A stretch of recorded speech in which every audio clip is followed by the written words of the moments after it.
Hey guys, this is my sports channel. I'm new to YouTube. My ankle is currently sprained, so I thought now would be a good time to um, provide some tips I've thought of recently on what I've learned to budget and save money and be financially responsible from my early adult life to now 26, almost turning 27. I've recently tried karting, as you've seen from some videos, and that happens to be one of the top three most expensive youth sports in the world. And at its highest competitive level, F1, the most expensive sport in the world. Not that I'm going to be an F1 ever, but it is an expensive sport to try. And along with the other sports I'm playing, I have been thinking recently while injured, um, how am I going to approach spending money on these sports, what I can do with the money I have currently, and what are the things I've learned regarding financing so far in my life. And I've realized I've learned a lot, but also I've learned a lot recently. And these are things my parents didn't teach me. I didn't learn in school. I think a lot of young adults might not be aware of when they first start their adult life. Even teenagers or older people in their 30s, 40s might not know. So I thought it might be helpful to share what I've learned so far. This is also my first video or I'm new to YouTube, as I said, so I'm not using like a mic mini right now or I'm using a pillow, so it might be a little wobbly. This video is not going to be super polished. It will be a little high level, some detail, some places, but I could possibly make a better video in the future. So I'm gonna describe in the order of like some ride sharing tips I've learned, health, which is a big component to your finances and costs as an adult. Um, and then some after health, work benefits, stocks, purchasing tips, a variety of purchasing tips I've learned, student tips, and youth discounts, then some things related to subscriptions, refunds on unauthorized transactions, and then some other random ones, and then credit card tips. And then I'm going to end with tax deductions and taxes, and then a little bit like some themes at the end. So it might be a long video. I'll see. Again, it's not super polished. I do have a script, so you'll see me like reading probably, but that's because I'm not gonna memorize this. It's not supposed to be like a super entertaining video, but hopefully resourceful. And at the end of this, if there are any things like you think that should be corrected, feel free to comment below. Let me know. If you have any other tips as well, I'm sure there are a lot. Feel free to comment. But yeah, let's get started. Okay, so the first one is related to ride sharing apps.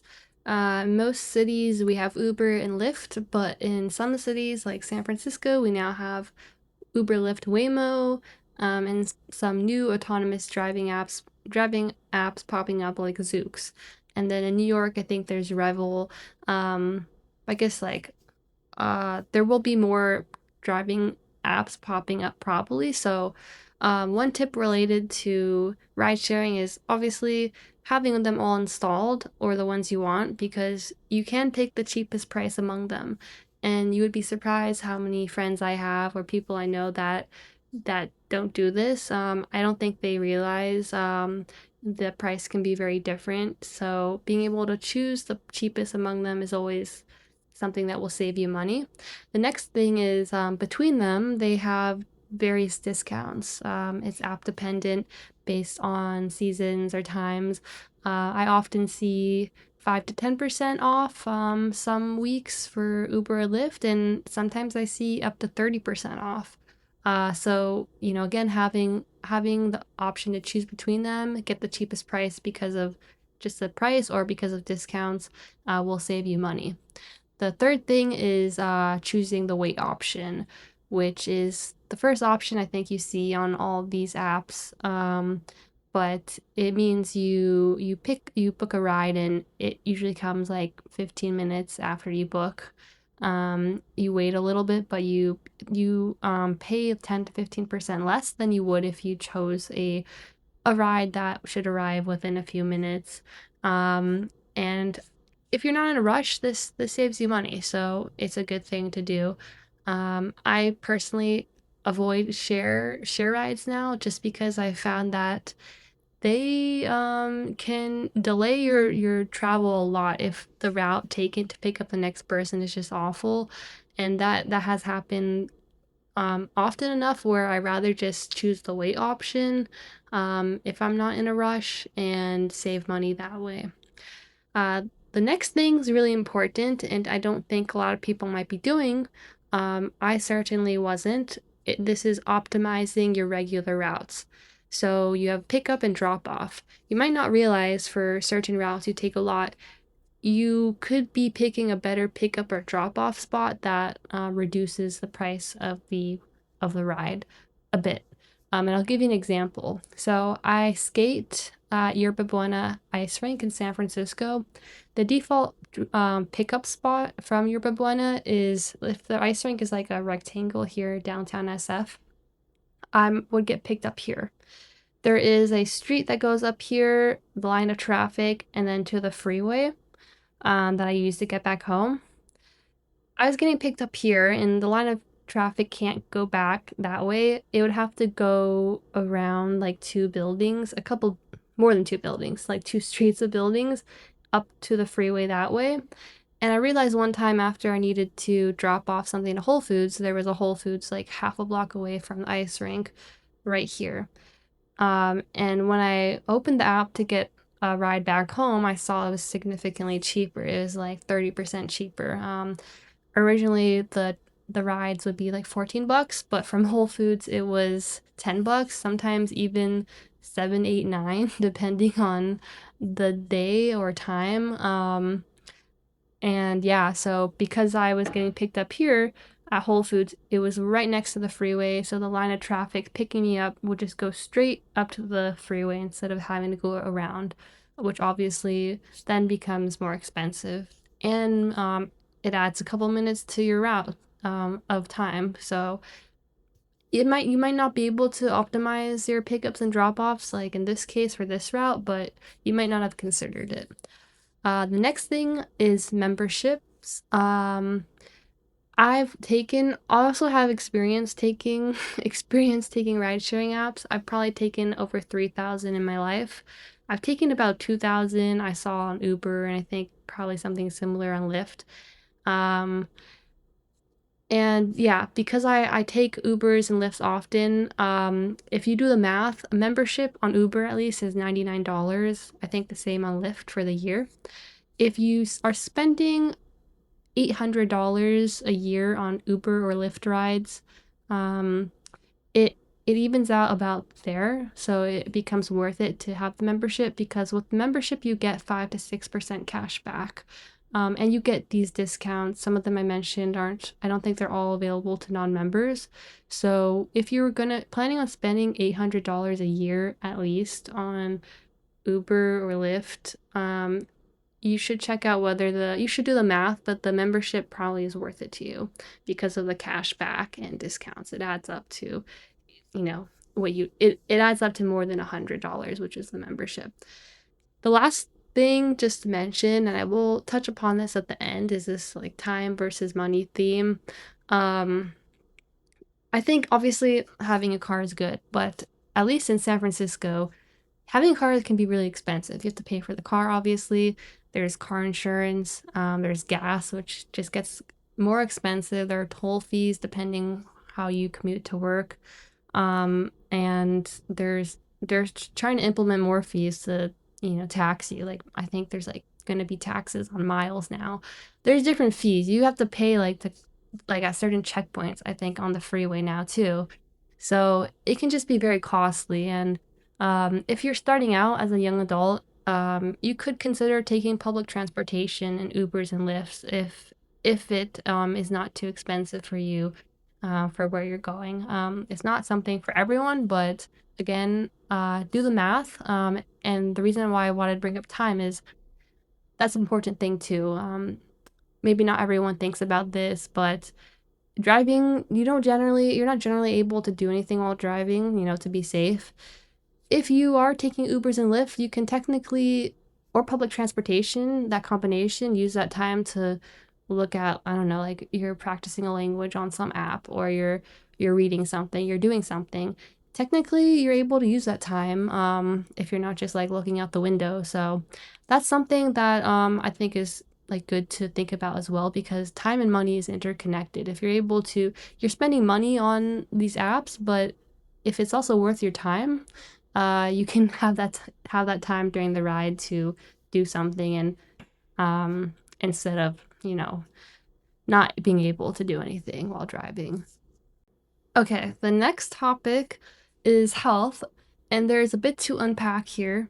So I'm going to go over standard health plan and benefits, something called triple insurance if you're under 26, and then let's see, unemployment, what you have available, what types of health insurance you have available, and then just things you should know, like for what you're paying for that you might not be aware of, and then a little bit about health in our generation, and why, if you're however old you are now, why you should be taking care of your health. So yeah, health plan and benefits. There's different terminology. I actually really didn't understand what some of these things meant when I was starting out, like for the first few years of my first job. Um, Even though it's pretty simple once you learn, but it's also something no one teaches you. I feel like I learned better because of when ChatGPT and Anthropic came to be. I was able to ask more questions that I couldn't necessarily find from a Google search. Um, but yeah, there's different terminology you should know when looking at the health plans you have available, comparing them and doing the math to determine which one is best for you. So a health plan is like a standard, something that we have private insurance in America. Uh, they provide these health plans through your employer usually, or you have to pay out of pocket if unemployed. But a typical health plan has these terms: premium, in network. Oh, this is wobbling, but okay. In network, out of network, deductible, out of pocket maximum, charge for a service, negotiated amount, copay, co-insurance, prescription drugs, dental insurance, vision insurance, and then HSA versus FSA. So let's start out with what a premium is. A premium is basically the amount you pay for the insurance every month. If it's under your employer, it's probably not going to be too expensive, like maybe around $100 or less. If you're paying out of pocket when you're not employed, it can be over $1,000 a month. In network, out of network. In network means the doctors you see are affiliated or like part of your plans, health plans, like service, basically, like they have a partnership. Out of network, I think it just means they're not really partnered with them. So that always means out of network is more expensive. You always want to, if you have health insurance, you always want to be seeing people that are in network if they're available, because it's cheaper for you. You generally don't want to see out of network. You would probably see out of network on accident, like I have, or because it's for some type of specialist. There's some specialists, like let's say myofunctional therapist, which is related to your tongue or something, that are out of network, and that's because insurances or America doesn't consider it important enough, or deem it like basic, like doesn't deem it as like a specialty that should be covered. So yeah, see, in-network doctors, deductible is you have premium you pay every month, and then for the whole year you have an out-of-pocket maximum. This just basically means you won't ever pay more than this out-of-pocket number for medical needs in that year, and then it resets. Deductible also resets. Deductible, co-insurance, copay. So out-of-pocket maximum, let's say it's $3,000 for an individual plan. There's individual family plans too. This is just like one individual plan. Deductible is how much you have to pay basically at 100% cost. And then after you reach your deductible until your out-of-pocket maximum for services, you start paying. The fee you give is based on a copay or co-insurance, not 100% of the cost. So let's say you see a doctor, primary care, and their service costs $300, and your deductible is $300. You pay, and it's the beginning of the year, so you haven't spent any money on medical needs yet. You pay that $300 because you haven't reached your deductible at 100% cost. Now you've reached your deductible, and you have up to you have $2,700 left until you meet your out-of-pocket maximum, if it's $3,000 out-of-pocket maximum. Now the rest of the services you pay are going to be based on copay, coinsurance. Copay is a fixed amount, let's say $20 to see primary care, $40 to see a specialist. Coinsurance is a percentage of the total bill.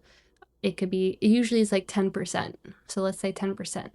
So if you have coinsurance of 10% to see primary care, let's say, the next time you see that doctor, it's $300 again. If it is $300, you'd pay 10% of the 300, so 30. So next time you pay them 30, and now you spent $330 for the year, and you keep doing that until you reach your out-of-pocket maximum. Something important about copay and coinsurance is you should do the math to determine which one is better for you, having a copay or coinsurance. For me, for example, I see some specialists for my iron needs. I have to do iron infusions every year for now until I fix my absorption issues. Seeing a specialist, the total bill could be like $500. So I personally, if I have a plan that provides a copay, or a plan that says the copay for a specialist would be like $30, I rather choose that plan instead of one that has coinsurance of 10%, because 10% of 500 is 50 versus $30, just a fixed amount. So you want to choose copay, whether to have copay or coinsurance, based on like how much services usually cost for you. And it's just one element. There's the other elements are the deductible, out of pocket maximum. You want to think about what is the best plan for you, based on those aspects. And then there's not just like primary care specialists. They also give copays and coinsurances for inpatient services, outpatient services, ER services, urgent care services. Those are the main ones. Inpatient, outpatient, I forgot which is which, but like one is related, like if you do imaging for like tearing your ACL or something, it's part of the inpatient or outpatient, I think. And then ER is obviously like more expensive, urgent care. So you want to see like what your copay and coinsurance would be for that, because you can end up paying a lot depending on what it is. If you have a bill for like tens of thousands for some ER thing. Next thing is charge for service and negotiated amount.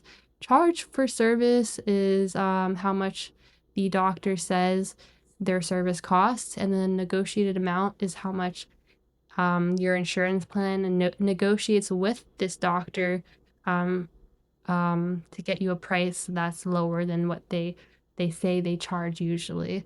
And this is why you want to do in-network, because you get these negotiated amounts with in-network. So you're paying a copay or coinsurance on the negotiated amount. Yeah.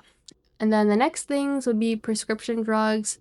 There are benefits for that too. They're for each health plan. So if you're someone who has like prescription needs, you do look at that, because that can be important. Drugs can cost thousands of dollars before insurance. And then there's dental insurance and vision insurance. They also have their benefits. Usually for dental, you get 2 free teeth cleanings a year, as well as imaging. But you want to make sure you're not like doing more than what's allowed for free a year. And then vision insurance, different needs like glasses or contacts. And they also have maximum things you can do. Like, don't quote me on this, but even though I should know, but it's like for VSP, which is one of the big vision insurances in California. I think you get like the choice of new contacts or glasses. It might be one free pair of glasses and contacts a year, but then the second contacts box you have to pay out of pocket. It's something like that. So that's why you want to check your benefits depending on what you need a year. Because for me, I don't need new glasses this year by the end of the year, but I do need many contacts for sports. Lastly, there's HSA, health spending account, versus flexible spending account. Health spending account, FSA and HSA are kind of similar. They're these funds you have that you can put your pre-tax money from your job into to pay for medical needs. Um, yeah, but to pay for medical needs, except HSA allows you to pay for those medical needs anytime in your life. FSA, the money you put in pre-tax expires every year. It expires a few months after the end of the year. For FSA, you have to send receipts, or you send receipts at the end of the year for things you want covered by the money you put into your FSA. For HSA, it rolls over, so you don't necessarily have to do that. They both cover pretty like similar things, like different medical needs. They don't cover premiums, but they cover like all medical services. Um, they cover even like apparently like rides to see doctors. Like I think if you do Ubers or Lyfts or public transportation or even gas to see a doctor, pads, sunscreen. Like there's different things. Look online if it covers everything. They don't cover like supplements. They can cover some supplements like iron because it's medically necessary. But for some things, like if you're doing gut supplements, they're not going to automatically cover that. You would need for certain things a letter of medical necessity. So it's a letter your doctor writes saying, this person needs this covered, needs this, and it should be covered, therefore, under FSA or HSA because it's relevant to their health in this way. And they might accept that at the end of the year, or they might reject it. Hopefully, they accept it so you can use that money on it. But look that up. So pre-tax money, the FSA expires, like I said. HSA you put in pre-tax. The cool thing about HSA and why it's probably a little better than FSA is, first of all, the max you can put into HSA a year is right now 4,400. For FSA, it's 3,400. For HSA also, HSA you can only have with a high deductible plan. That's another difference.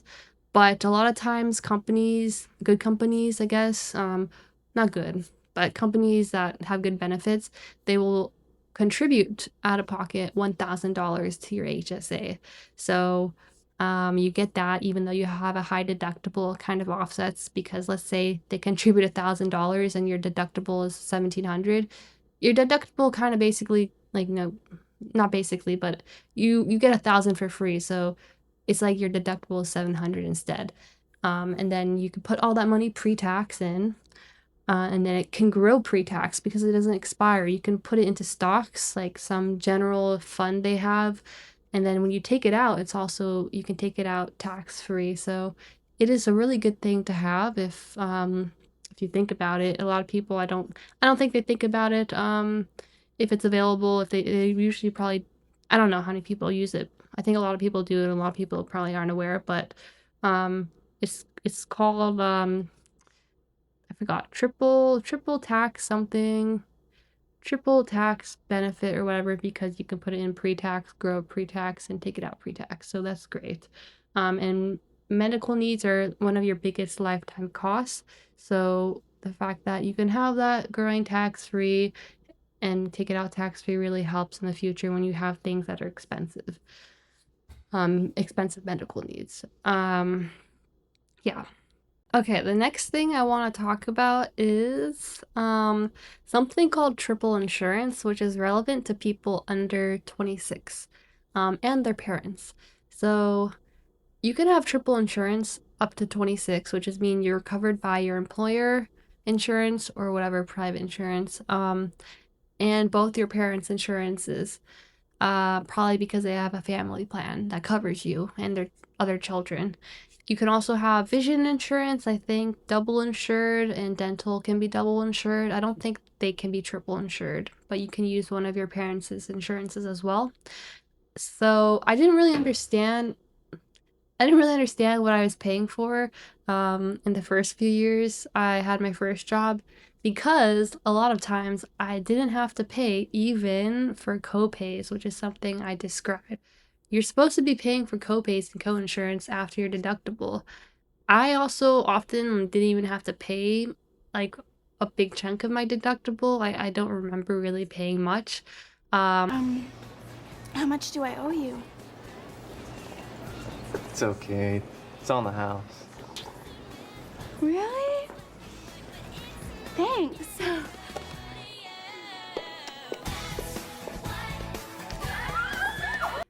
Yeah, and this is because of this phenomenon called triple insurance and something called coordination of benefits when you have multiple insurances. So this is relevant to young people. My parents had good insurance. So I had a good insurance from my employer as well as two good insurances, secondary and tertiary, which means third. Reddit seems against this. They like just from reading Reddit, people say the complexity of it and your parents overpaying because of like having three premiums now, or like they would pay premiums for insurance that covers you and you have your own premium for your primary insurance. They say it's complex and you're overpaying if you're doing triple insurance, but I personally wanted to mention this because I think it depends on the kid and how expensive it is to additionally cover you under your parents' insurance. It might not be that much more. I personally saw a lot of doctors for different things like skincare, iron, not skin, dermatologists that really weren't even helpful. A lot of different things, like just regular doctor visits, a lot of sports things like PT, sports med, because I have injured myself sometimes. And for me, because I saw a lot of doctors, I think it was worth having triple insurance. So this thing called coordination of benefits, why would I barely need to pay anything a year? So what happens, according to, reading this verbatim from ChatGPT, you have a primary insurance that processes your claim first and then assigns its normal deductible, copay, or coinsurance amounts, whatever you have to pay. Then your second or third insurance would process the remaining balance afterward and often pay some or all of what was left, which is why my actual costs would end up near zero even while I hadn't reached my deductible or out-of-pocket maximum for my primary insurance. Um, and the remaining balance would still also count towards my out-of-pocket maximum, even though I was being my secondary and tertiary insurances were covering the remaining balance of what I was supposed to pay after what my primary insurance paid.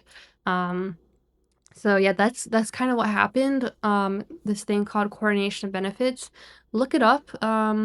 Again, you'd probably need to do the math to see if it's worth it for you, but your other insurances can pick up the bill from after your primary insurance kicking in, and it still will count towards your deductible and out-of-pocket maximum. So I think there were some years I reached my out-of-pocket maximum just very fast because I saw lots of doctors, but it would still count towards it, and be paid by my other insurances. And then, yeah, I didn't have to pay copays and coinsurance a lot because I think my other insurances would cover it, and deductible as well. So yeah, it was interesting. That's why partly I didn't really put effort into understanding my health, because it seemed like to me health isn't that expensive actually, but I didn't realize this thing was going on called coordination of benefits. And it depends on the insurances you have, the combination. So that's why there is some complexity to it to understand, but if you look at the benefits, like I think they have a section for coordination of benefits, what they will pick up. If you look at it, you should be able to figure it out. Yeah.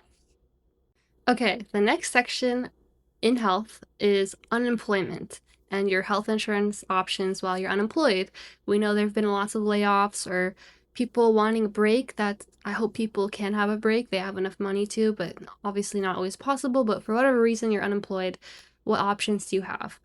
My voice is starting to get tired, by the way, so it might sound like I'm super disinterested, but that's because It's hard to talk. I didn't realize this. Okay, but at least in California, I think in most of the US this is the same probably. You have Medicaid, which is for low income people, Cobra, which is an extension of your the insurance you had while the insurance you had my water the insurance you had while employed, and marketplace, which is some website you can use to shop for a new insurance you need to purchase out of pocket when you don't have an employer sponsored one.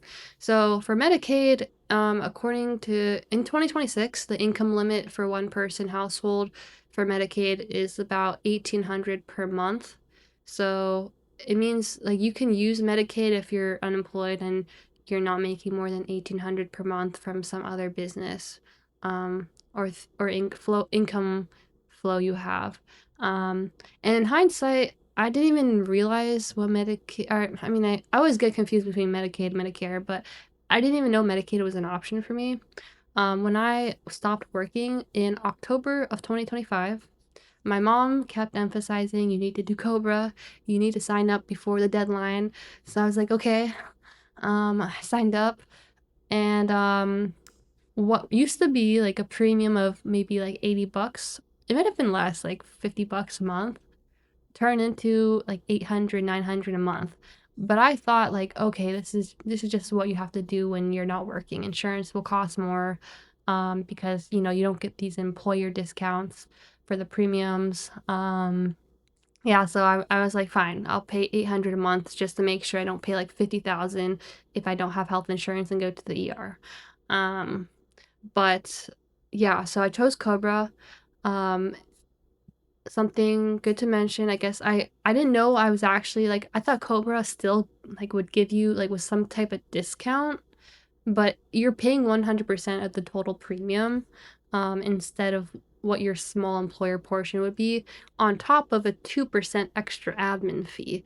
So it's just basically like purchasing that insurance as if it was out of pocket for you. The good thing though is the pro, is it continues. The reason why you might do Cobra, you don't want interruption of like the health you have right now, like the doctors you see, because it's under the same plan. You can see the same doctors. There's no delay. Um, it uses the same deductible, the running deductible and running out of pocket you have for that year. So like I stopped working in October 2025. I had already reached my out of pocket maximum. So even though I was paying 900, 800 a month for the premium for the last couple of months, I wouldn't technically have to pay anything for other services if I needed to see doctors. Um, Still though, like I think Medicaid would have been probably better because I ended up not starting to work at a new job until June of 2026. So I was out for 9 months, partly because I wanted a break. And I was working on some other like personal businesses, but that's nine times like 900, which is a lot of money. $8,000 of premiums, for not even like a health plan that renews. Like you'd have to then everything would be like, I don't know. Anyways, I won't think, but like if I start a new job, basically what I'm saying is I'd have a new deductible, new out of pocket maximum. So I was just paying 8,000 out of pocket for the premiums for those 9 months, before I started my new job. And then marketplace, or one of the I want to mention. So I said these cons with Cobra, but one of the cons and the reason why my mom emphasized to do Cobra is because, yeah, Medicaid is a lot of things you get for free or at a discount. That's why people do it. But there is a stigma, and this can be like something you want to consider. I don't know personally like how bad the stigma is, but I people have said online that you can be treated differently or poorly, because you're on Medicaid, because not necessarily because you're low income, but because doctors make less from you usually if you're seeing them with Medicaid insurance versus regular private insurance. This is like so much less that regular private insurance, they make about two or three more from a patient that has that versus someone who has Medicaid.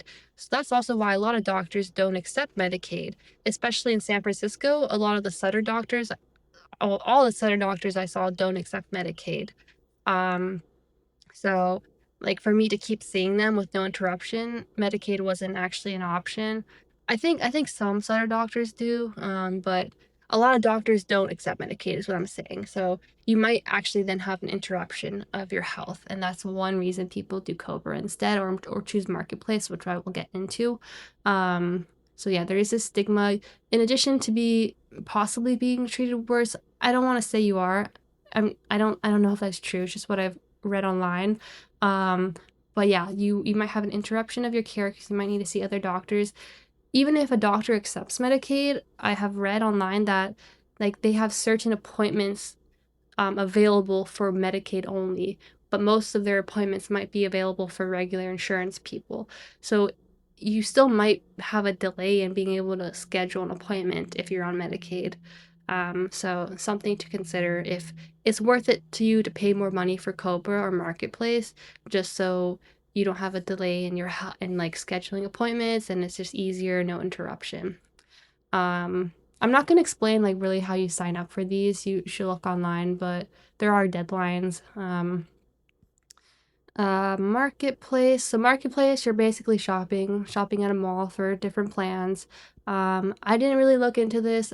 I could have, I guess. It can still be expensive. I think the premiums might be a little.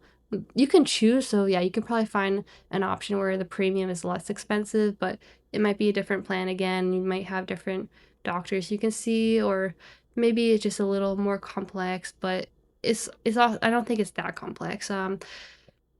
Yeah, you sign up for a marketplace health insurance within 60 days after losing your job-based coverage. The 60-day window is called a special enrollment period. The federal marketplace open enrollment period also runs from November 1st through January 15 in most states when you're starting a new year, where it's another enrollment period where you can switch health plans so you can get a new health plan. Yeah, so I could have switched because, like I said, I was also out for several months of 2026. I could have switched at the new year enrollment period, but I just wasn't thinking in hindsight how much it would cost. And I said I spent like 8,000 in premiums, but I spent additional money on top of that for like actual services because I also, despite having to pay 900 in premiums, my deductible is super high when I had to switch the next year, or when I continued and it reset next year. Um, my employer actually switched health plans. So when I had Cobra, it actually went to a new type of health plan, but my deductible was like 1,700. So I did some services. I paid 1,700 and additional money once I reached my deductible for like with using co-insurance. Like I've mentioned before, what you pay after your deductible. So I spent like $3,000 on top of the $8,000. So like $11,000 on health insurance for 9 months, whose benefits don't even like continue for the year of 2026. I got a new insurance when I started my new job. So yeah, it's a little crazy, and that's why I want to mention you probably want to think about your options if you decide to not have employee or sponsored insurance. So the next thing I want to talk about is knowing what you're paying for. These are just some general tips. Billing offices make mistakes. They will bill the wrong insurance, and then it will show your insurance didn't pay for anything and you have to pay like $500 out of pocket. They will ask for copay sometimes that they shouldn't have asked for because you've met your out-of-pocket maximum and they didn't know apparently. And they will usually not refund you unless you tell them that they made a mistake. This is my experience. It's not like all the time they make mistakes, but probably like 10% of the time. I did an endoscopy. When I went there, they said the estimate was going to be $1,900 because I had to pay $1,700 for my deductible. It was a new year, plus whatever's left after the deductible for the co-insurance. So I paid $1,900. They said it's an estimate. If it ends up being less, we'll refund you. I saw when I finally got my explanation of benefits that it was only supposed to be 17 something, $1,700. So I called them like 10 times. They never picked up the phone, and I ended up having to file a dispute with my credit card company to get the $200 back.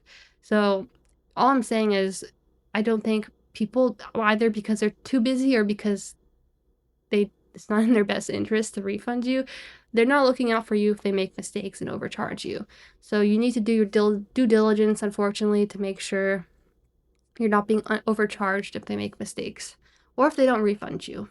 Um, Okay, next thing is don't accidentally pay for out of network service. I mentioned this earlier. Um, I saw a dentist recently who switched the insurance plans they cover for patients, and mine was now out of service, out of network.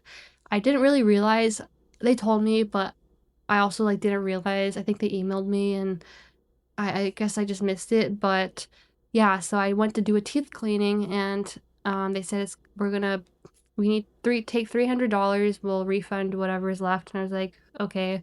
I didn't even realize, like, this is why I've done this recently. I didn't know what's covered under dental, really. Like, I didn't realize you're supposed to have two free teeth cleanings a year. So I thought this was maybe like something I just needed to pay for this time. It ended up being 170 total after they refunded me. Um, for, you still get like some from out of network insurance, but it's a lot less. Like, it should be free, but my total was 170. But basically, I could have gone to any other dentist in the city that was in network with my dental insurance, and it would have been free, a teeth cleaning. Like, well, I should not have paid $170. So it's just a reminder not to go do something that's out of network. I feel like doctors really should tell you, like, you shouldn't be doing this with us, but again, it's not in their best interest necessarily. They even like were asking you, do you want to do imaging? And me not thinking about how much it would be out of network, because I didn't really realize it was out of network. Thankfully, I said no, because I was getting a little like suspicious, like, why am I paying? Um, it's on me. It's not their fault technically, but if I had done imaging, it would probably would have been several $100s out of pocket on top of the 170 for teeth cleaning. And that's just crazy. Like, you if I was a dentist, and I know there's so many other dentists like a couple blocks away, like, I would tell those patients, like, why are you doing this with us? This is out of network. We like, go see someone else. So I'm glad I didn't do imaging. I then went to do imaging with another dentist who was in network, and it was completely free. So don't see a doctor who's out of network for your either medical, dental, or vision insurance. Always ask, are you in network? Next is know what service the CPCT codes you're being billed for are for. Um, you can dispute a CPCT code, which is like the code they file for whatever like service they're providing or appointment they're providing. If you think the doctor did not spend enough time talking to you, or didn't discuss the things at the complexity that the code specifies. Like, a lot of doctors, the appointment's supposed to be 30 minutes and it lasts like 5 minutes or 10 minutes even. Um, it's can be hard to dispute based on time alone, because these CPCT codes are also based on complexity. If you just mention a couple of different things, it then falls under that CPCT code, and it's not always based on time. But you should check. I think you should check, because it's possible sometimes you can be overcharged for something that just wasn't really what you guys mentioned or talked about. I've personally only disputed a code once, just because it was the first time I was thinking about this, and I realized, like, the last appointment I had with this person who I really like, actually, it just wasn't like at the complexity that this code warrants. So I was able to like get it billed a little less, but I haven't done it since, because every time I check it seems to, like, follow what the rules are for that code. But yeah, you want to check, because again, people don't have your best interests at heart when they're charging you. So and it's not always the doctors, like the billing office too, that are probably charging you these codes, and they're probably not trying to, overcharge you, but do your due diligence. Just know what you're being charged. I don't think a lot of people do in the healthcare field, as patients. Next thing is buying things directly from, a platform versus through your doctor. So this is really relevant for vision. I used to buy glasses and contacts through doctors. Like, when you go see them, you get your prescription renewed. They would say, like, oh, do you want to buy contacts? And I was like, okay. like how much is it under after insurance, and like okay. But it's cheaper to buy online, like especially for contacts. I think this is my first time doing it, just through Iconic, which is the VSP, my vision insurance's website.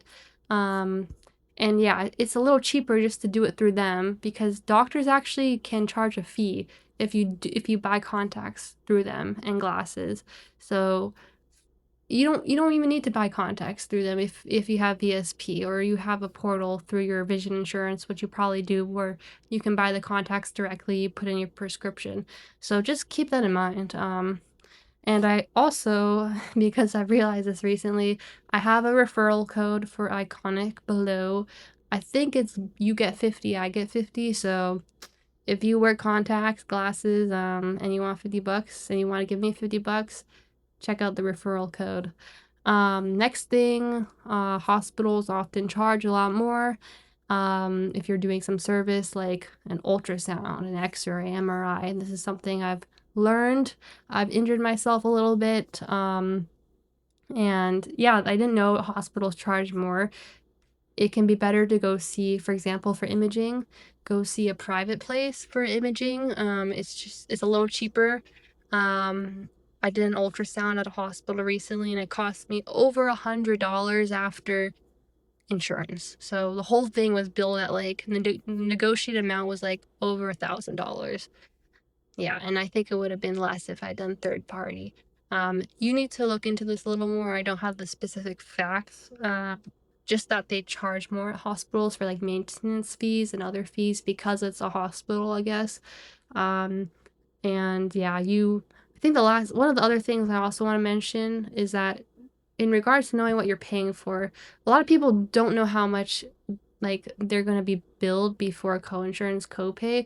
You can like I'm not sure if I should say, but like I have had Anthem in the past, Anthem Blue Cross. They have a estimator online. I just realized you can go use it to calculate. You put in the CPCT code, so you can ask before you do an appointment or schedule an appointment, what's the code that will be used for this service? You can put it in. You can put in your plan specifically, and it will tell you like how much it should be with the co-insurance copay you have for this type of service. So if you're interested in knowing how much you're gonna pay for something that's considered expensive generally, like an MRI, it can be good to figure that out before you do it. Um, Last thing is dental insurance has a lifetime amount. Medical insurance usually doesn't. I don't think VSP does it either. It renews every year, but because it has a lifetime amount, dental insurance is known to be kind of sucky. Um, like if you have a lifetime amount, I think of like it can be like something like 10,000, which you think is a lot, but how much did your braces cost as a kid? Like 7,000. So you've already used most of it probably. And people as they get older, sometimes whether they actually need it or pushed by a dentist to do it, be careful about that too. Like you might need to do a I don't know, root canal extraction or not extraction. Try not to do extractions. Root canal, I don't even know what that is though. But wisdom teeth removed, like there are different dental things, surgeries that you might need to do. You might even do braces again. Um, so you might have already hit your lifetime amount, and that means you have to pay fully out of pocket. So just be aware that dental insurance has a lifetime amount when you're doing things like this for not for like teeth cleanings and x-rays, but for these procedures. Also, like this is another topic, but I think dentists don't always fix your problems. Like they have these band-aid solutions. I think it's hopefully changing for the better, but be careful in general. Like if a doctor says like you should be doing this or something, get a second opinion, like look online. They always think they're right, but we all know like they make so many mistakes, and what they studied is like books funded by pharmaceutical companies, right? So and what they study is also like in the past, it's not necessarily up to date. They don't renew their knowledge unless they're actively trying to. So just be careful. I think people are can be doctors aren't as smart as like you're led to believe when you're a kid. Like there's no doctor like House that I've ever met. So yeah. Lastly, and my voice is super tired for health. Oh, don't know how people do this, but this is a long video, so I'm gonna take a break after this. Um, what you do while you're young affects how much you literally spend on your health as an adult. Um, and there's things you can control, things you can't, and what you need to be aware of health in our generation. So whoever's watching, you can be as young as like 8 years old watching this, or as old as like 60. Just be aware, like your decisions. Oh, I guess that's more geared towards younger people, but your decisions when you're young affect how much your health will cost you when you're older. There are things you can't control right now. Like this generation is ingesting microplastics. Our DHA ratio compared to omega-6 found in seed oils is becoming concerningly low. There are endocrine disruptors everywhere. Politicians are being paid to endorse harmful things. Pharmaceutical companies are paying them to do that. That's happened for a long time. Pesticides, lab-grown meat, poor quality meat, two major meat conglomerates in the US, genetically modifying natural seeds, chocolate. Like, why do they have to do that? Controlling our food supply. They're trying to control our food supply. They're trying to have monopolies on it. Big corps are buying farmland and trying to monopolize our crops, and there are like less family-owned farms now. And doctors can be pretty mediocre and see way too many people and aren't really familiar with new types of conditions we're seeing as a result of these things like gut issues, gluten intolerance, fatigue. You're seeing increases in colon cancer, cardiovascular disease, obesity, brain disease, dementia, autism, gut disorders, gut issues, food allergies, gluten intolerance, endocrine disruptors, and other cancers. So you're getting onset of like colon cancer faster, as you've probably heard in the youth, which is terrible. So you might think you're young right now. People are getting things faster like in their 20s already. Even something like that's more general like fatigue, and that affects your life. It affects how much money you can make too. um, it's a cyclical cycle, so health is one of your biggest lifetime money costs. Take care of your health now. Take care of what you can control. First of all, most important, what you can't control is your sleep. I know a lot of people technically can't because they have homework, and it's really hard to get into these colleges and you want to do super well, so you really try to get a good GPA, you do all these extracurriculars. In college, then you have a bunch of stuff. You're studying for internships, you're studying to get your new job, you're doing all this other stuff. Or maybe you're taking it chill, depending on your major. But try to sleep as much as you can, because it's not just affecting your health, like I mentioned just before, it affects your money too. It affects how much you can make, because the quality of your health affects like how well of a job you can do and perform in life.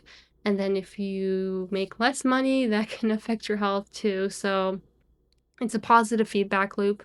Um, Try to make your food, learn how to make food. Like, I really regret eating Berkeley cafeteria food when I went to Berkeley for like 4 years, because that was definitely not good food. I don't mean the taste. It was obviously processed in bulk.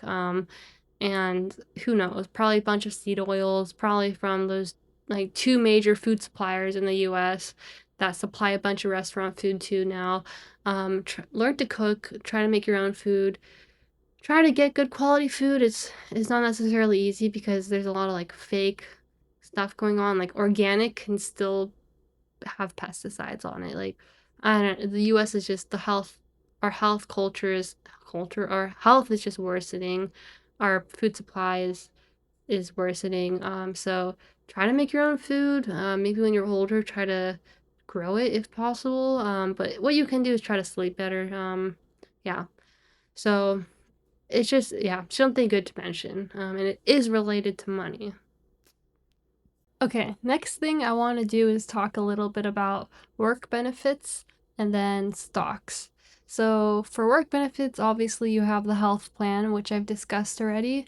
Another thing you have this pretty standard stuff, but if you're young, you might not know. So feel free to skip as well. But retirement plan, and 401k matching. So if you're just starting out working, some companies do provide as a benefit. They match contributions you make to your retirement plan. So for retirement plans, there are 401ks, traditional and Roth IRAs. Look at it online to understand, but generally a good thing to one of the best one to pick is for Roth 401k, because it's um, an employer sponsored retirement plan funded with post tax income, which means you do not get a tax break today, but your investments grow and can be withdrawn completely tax free in retirement if you follow the account rules, which is you can't withdraw until 59 and a half, I believe. Which is the caveat, but it's a retirement plan. It's supposed to be used when you're, at the certain age you become for retirement. Now you still can take out retirement money from your retirement plan under certain situations. So you can take it out if you're getting a loan for a house or for emergencies if they qualify.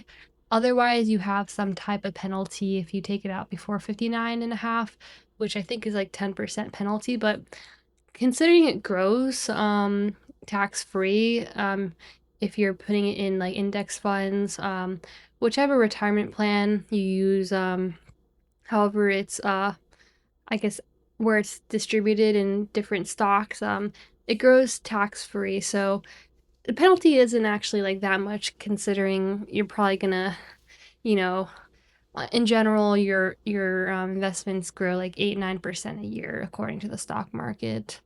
But yeah, so there are different retirement plans, and um, one of the benefits is that some companies will contribute to your retirement plan. I think the best kind of contributions I've seen have been 50%. So let's say you do have a Roth 401k. The max you can contribute a year to that retirement plan is something like 24,000. I think 24,500, but it goes up every year, probably because of inflation or something. So if you contribute the max, let's say it's 24,000, some companies will match 50% of that. So they'll put in an additional 12,000 into your retirement plan. So you've like contributed like over 30,000 basically. Not you've, but you have an additional 30,000 that year in your retirement plan.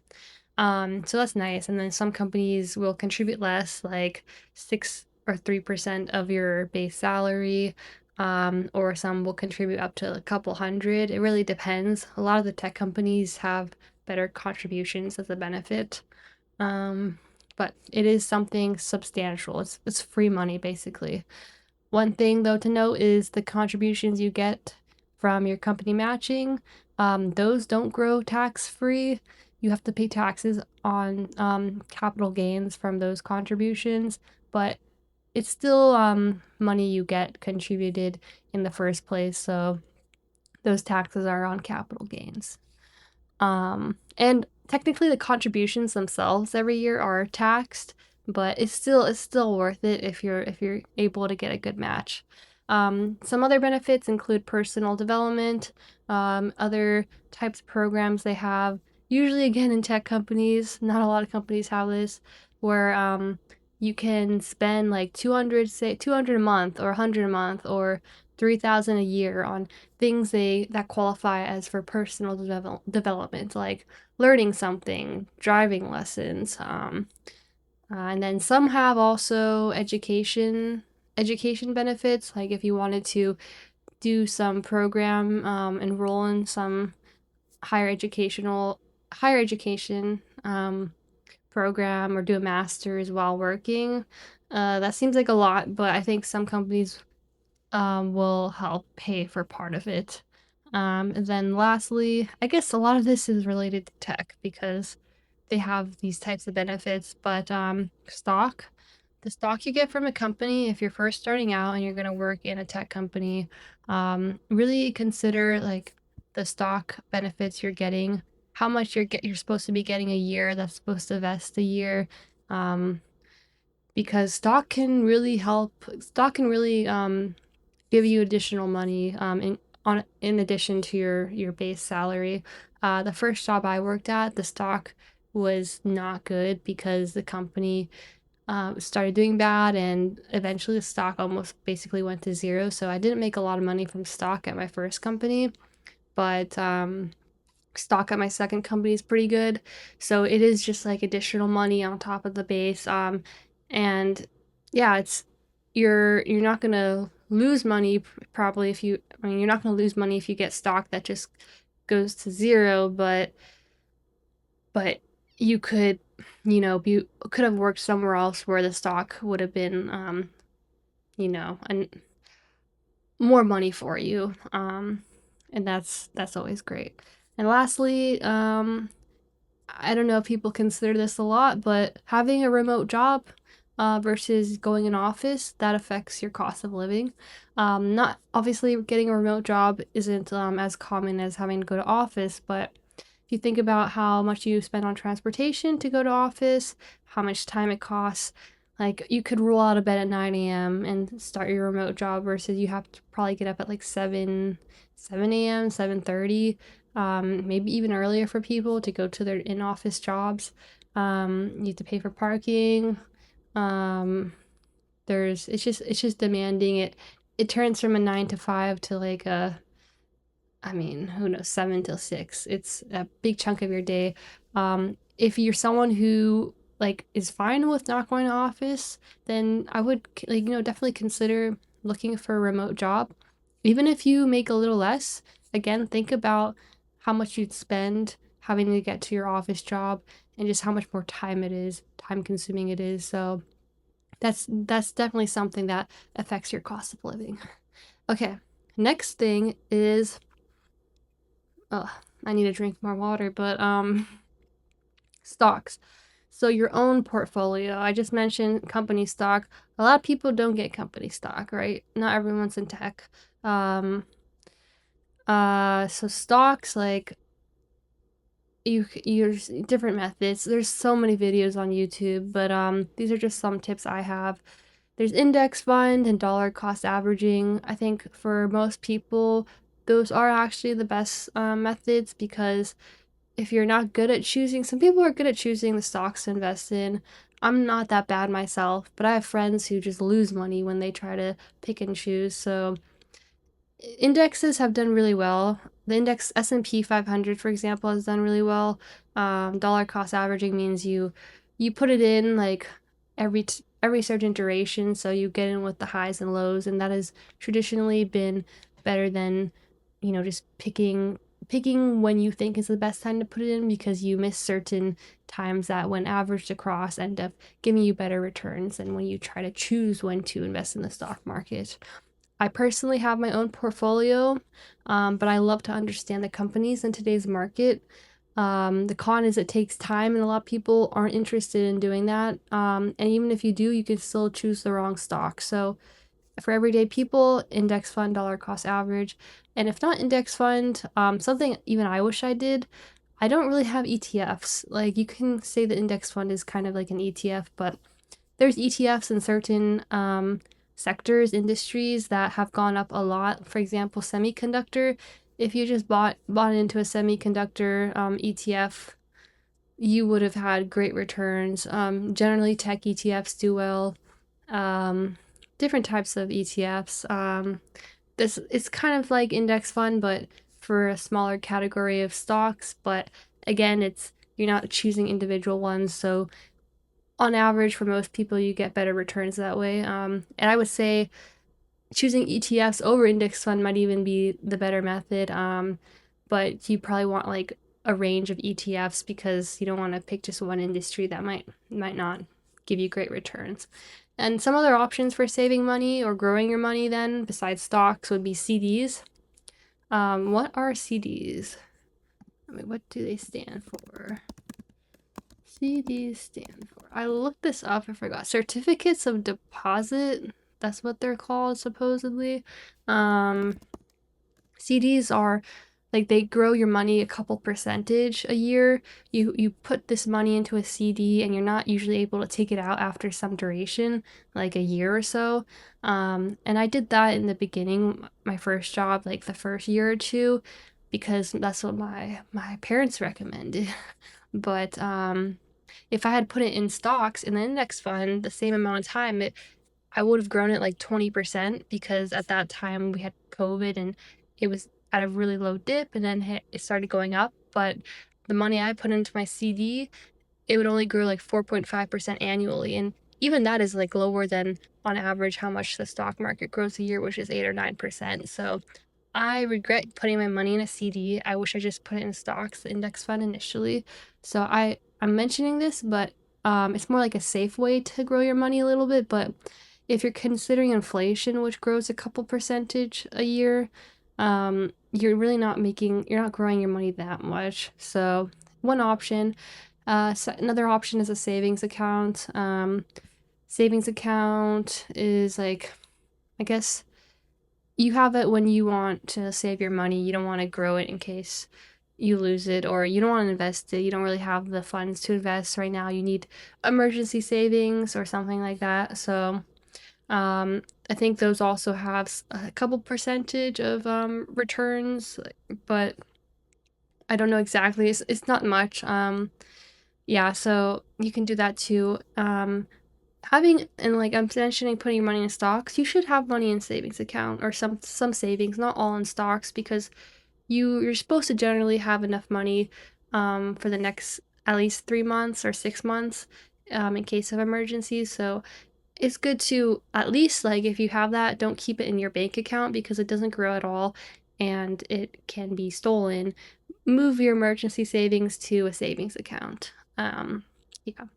And then I mentioned inflation. Inflation, I guess, is 4%. So, yeah, I guess relative to CD, which my CD was like 4.5%, is basically not growing in comparison to inflation rates. So, yeah. You're also taxed on interest from, um, from your gains from a CD and savings account. So, yeah, relative to inflation, it's practically growing like you're not even making money. Some other investments are hard assets like gold and silver. I know gold and silver have had their running in the past year or so. You can also do that. I don't personally have any yet just because I don't own hard assets. Then there's crypto. Um, I don't own crypto, but you can look into it. It's a way to diversify your investments. I don't understand crypto. I think the people online that also don't have it, they say the same thing. They don't understand it. So, if you understand it and you want to buy into it, sure. I think stocks are better, but it's up to you. And then lastly, a tip is that if you do have your own stock portfolio and you're going with a certain brokerage, some of these brokerages, like the main ones I can think of in the US, are Vanguard, Charles Schwab, Fidelity. Some of them have commission fees. So commission fees are, I actually don't know the proper definition, but every time you sell or buy, they like add a little bit of a fee to it, like almost like a small tip, smaller than like a 15% tip you give to a restaurant, but it's a little bit. It could be a couple percentages. Um, and my friend recently told me she just realized this, that Charles Schwab has a commission fee for her account at least, versus Vanguard, which I use, doesn't have commission fees. So yeah, I would recommend Vanguard.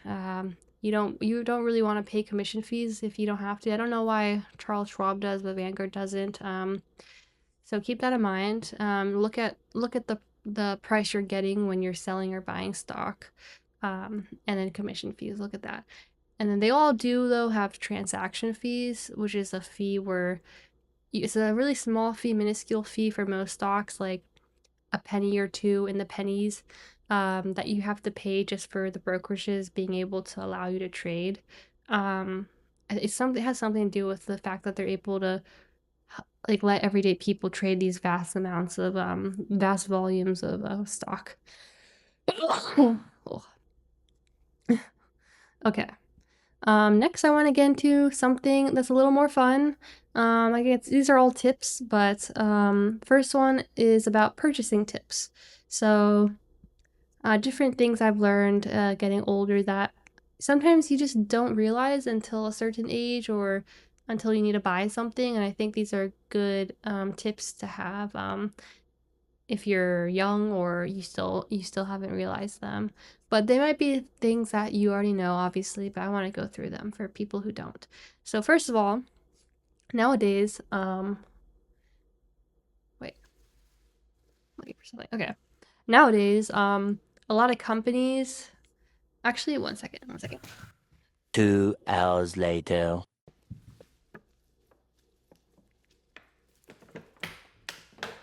Okay. Nowadays, a lot of companies have fluctuating prices for their products because they're using machine learning and they have data on you to help determine what prices they want to show for products to you versus someone else. So, an example of this is Amazon. Prices fluctuate for one. Or before I get to the ML part, but prices fluctuate in general. It might not just be specific to your user data, but set price alerts. A lot of times, like you'll see you can look at the price history for a product. There are a lot of them are cheaper during holidays, so something I will get into next. But consider buying non-urgent items during holidays, and realize prices fluctuate on Amazon and some of these other company websites now. So just be aware of that. Like if you see it's way more expensive than it was like a month ago or in the last 3 months, if you don't need it, maybe you can wait. And you can also, like, it's kind of weird, like a stock where you can have these limit orders where you buy or sell at a certain price. You can do that with Amazon products too now. So yeah, just don't just buy it if like I'm just saying like be aware that prices fluctuate on Amazon. Next though, related to the fluctuating prices based on your data. So I'll just sum this up with something I saw on Reddit, which probably is true enough. If you have a tendency to shop quick and spend big, they'll offer you more expensive items first. If you tend to buy the first item that shows up in search, then they'll make sure that the top recommended results are the ones that are most profitable. On the other hand, if you're a bargain hunter and you always spend extra time searching for the cheapest version of something to buy below market rate, they won't waste bandwidth offering up the pricier items. So you can just like think about how, based on your shopping tendencies, what prices they might show. I'm really against, not really, but I don't think we should have fluctuating prices based on like your user data, maybe even how rich you are, how rich they think you are, or um your shopping patterns because it seems a little suspicious. I don't know, it seems a little unethical, but yeah, that's why I want to mention it.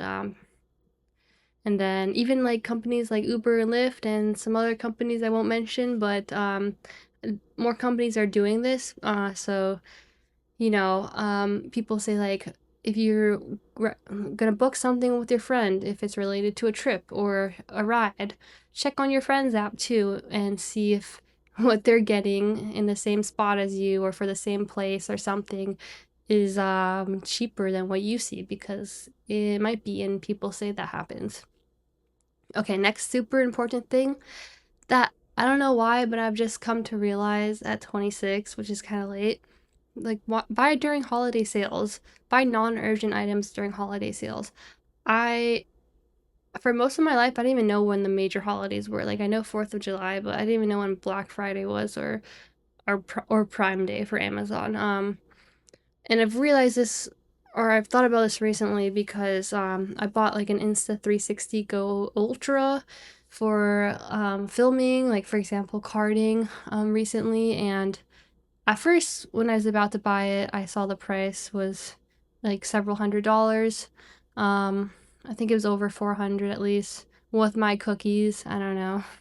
On Google search on their website. But then 4th of July just coincidentally happened like a week later. I got an email from them saying, we have a holiday sale, and so I bought it then. It was like $100 cheaper than it originally was.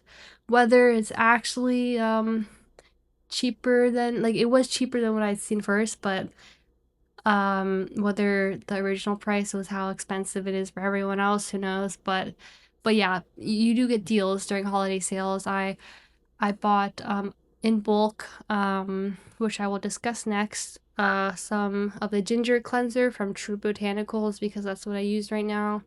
And even like I usually had a subscription, a monthly subscription where I get like 10% off.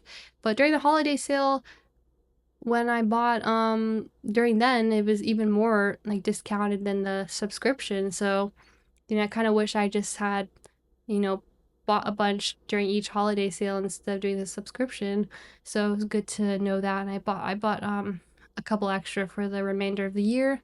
There's just like a bunch of non-urgent items you can stock up on during holiday sales with their better discounts. So I recommend, which I'm trying to do now too, is like every 6 months, write what you need ahead for the next 6 months, and just buy those things on the closest holiday sale. Um, so you'll save money that way. And then the next tip is buying in bulk. So you get discounts for having a subscription or holiday sales, but you also get discounts for buying in bulk, something you don't always see or think about, or if you don't always choose the option to buy in bulk, and if you don't, you won't see the discounted price. So I've gut supplements I use, and I am starting to buy them in bulk, and they're not a lot, but they're cheaper, like 10% cheaper. So it's just an additional discount. Buying in bulk is probably the second cheapest thing you can do after buying during a holiday sale.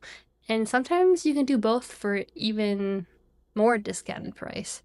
I've bought in bulk during a holiday sale and it's even cheaper. So there's that. And then some more niche thing is buying not in bulk, but buying like these discounts when traveling that you can say are kind of in bulk.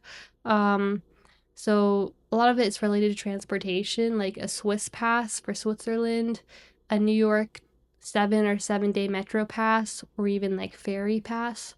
They're cheaper. I've really not. I don't think I've ever I've never gotten a travel pass when I definitely could have for many times in New York.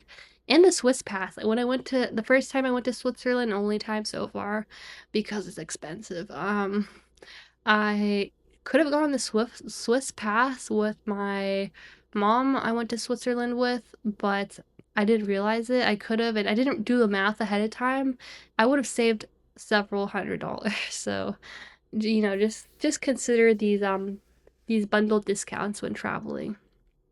Um, then there's also a little niche, but rewards for buying things many times. Some places, if you've bought in boba, they'll offer buy 10, get one free. It's not a lot, but it is like if you consider that like around 10% of a discount. If you were to buy like 10 or 11 of them, you get one free.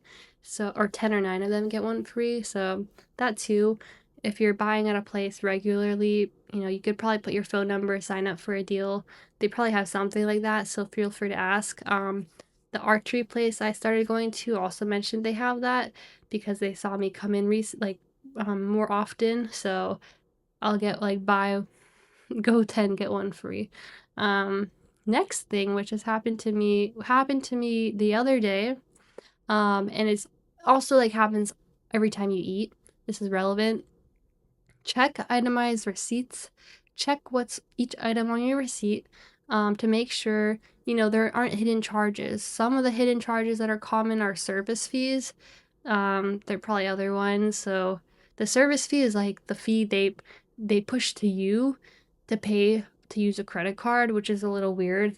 I feel like they should cover that.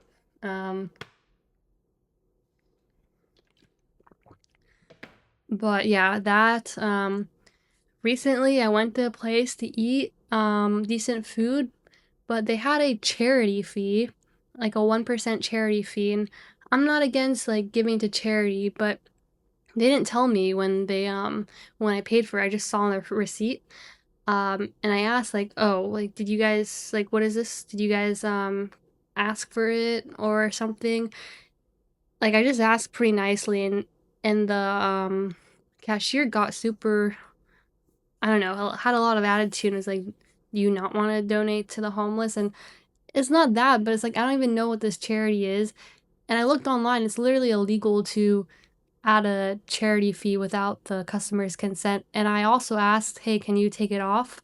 Because if I want to donate to them, I could donate to them after. I could donate more. And also the amount I donate probably is, I would think it's like more like 100% of what I donate versus doing it through this restaurant. Like I don't even know if you guys give it. Like hopefully, but you're not they're not allowed to add charity fees, but that's just like another thing without even asking for your consent. So just check the receipt. Like I'm not against giving 50 cents, but I'm against like something being done without my consent. Obviously, I think everyone is. So do that. Lastly, regarding receipts and restaurant bills, some places when they show you the tip, everyone's pressured nowadays to pick 20% as the minimum tip. Probably half of the places show you that, calculate those numbers based on your bill after tax. Some calculate it based on your bill before tax, but it is crazy to me that some restaurants calculate tip based on after tax. Like, my tax should not be included in the total amount I'm tipping on. And you might not, like, when they're showing you that, you might not be doing that calculation. So I would, like, do the math before ahead of time before you need to put in the tip amount. And personally, like, I still tip at least like 15%, but if I calculate it and realize they do that, they make you tip after tax, I give them less because this just seems like really scammy. So yeah, be aware of that. Um Okay, and then not lastly, I have a couple more, but oh, I was gonna say also, like, if people do stuff like that they shouldn't. I used to be super nice and always give 5 stars to people, but I think it's your responsibility if people didn't treat you well, or like you were bullied into like adding a charity fee, or people were being rude or something, or doing something illegal like adding the charity fee, which it says online is illegal. I think it's your responsibility to make sure people are aware of that. So, I mean, give them a bad review if it's warranted.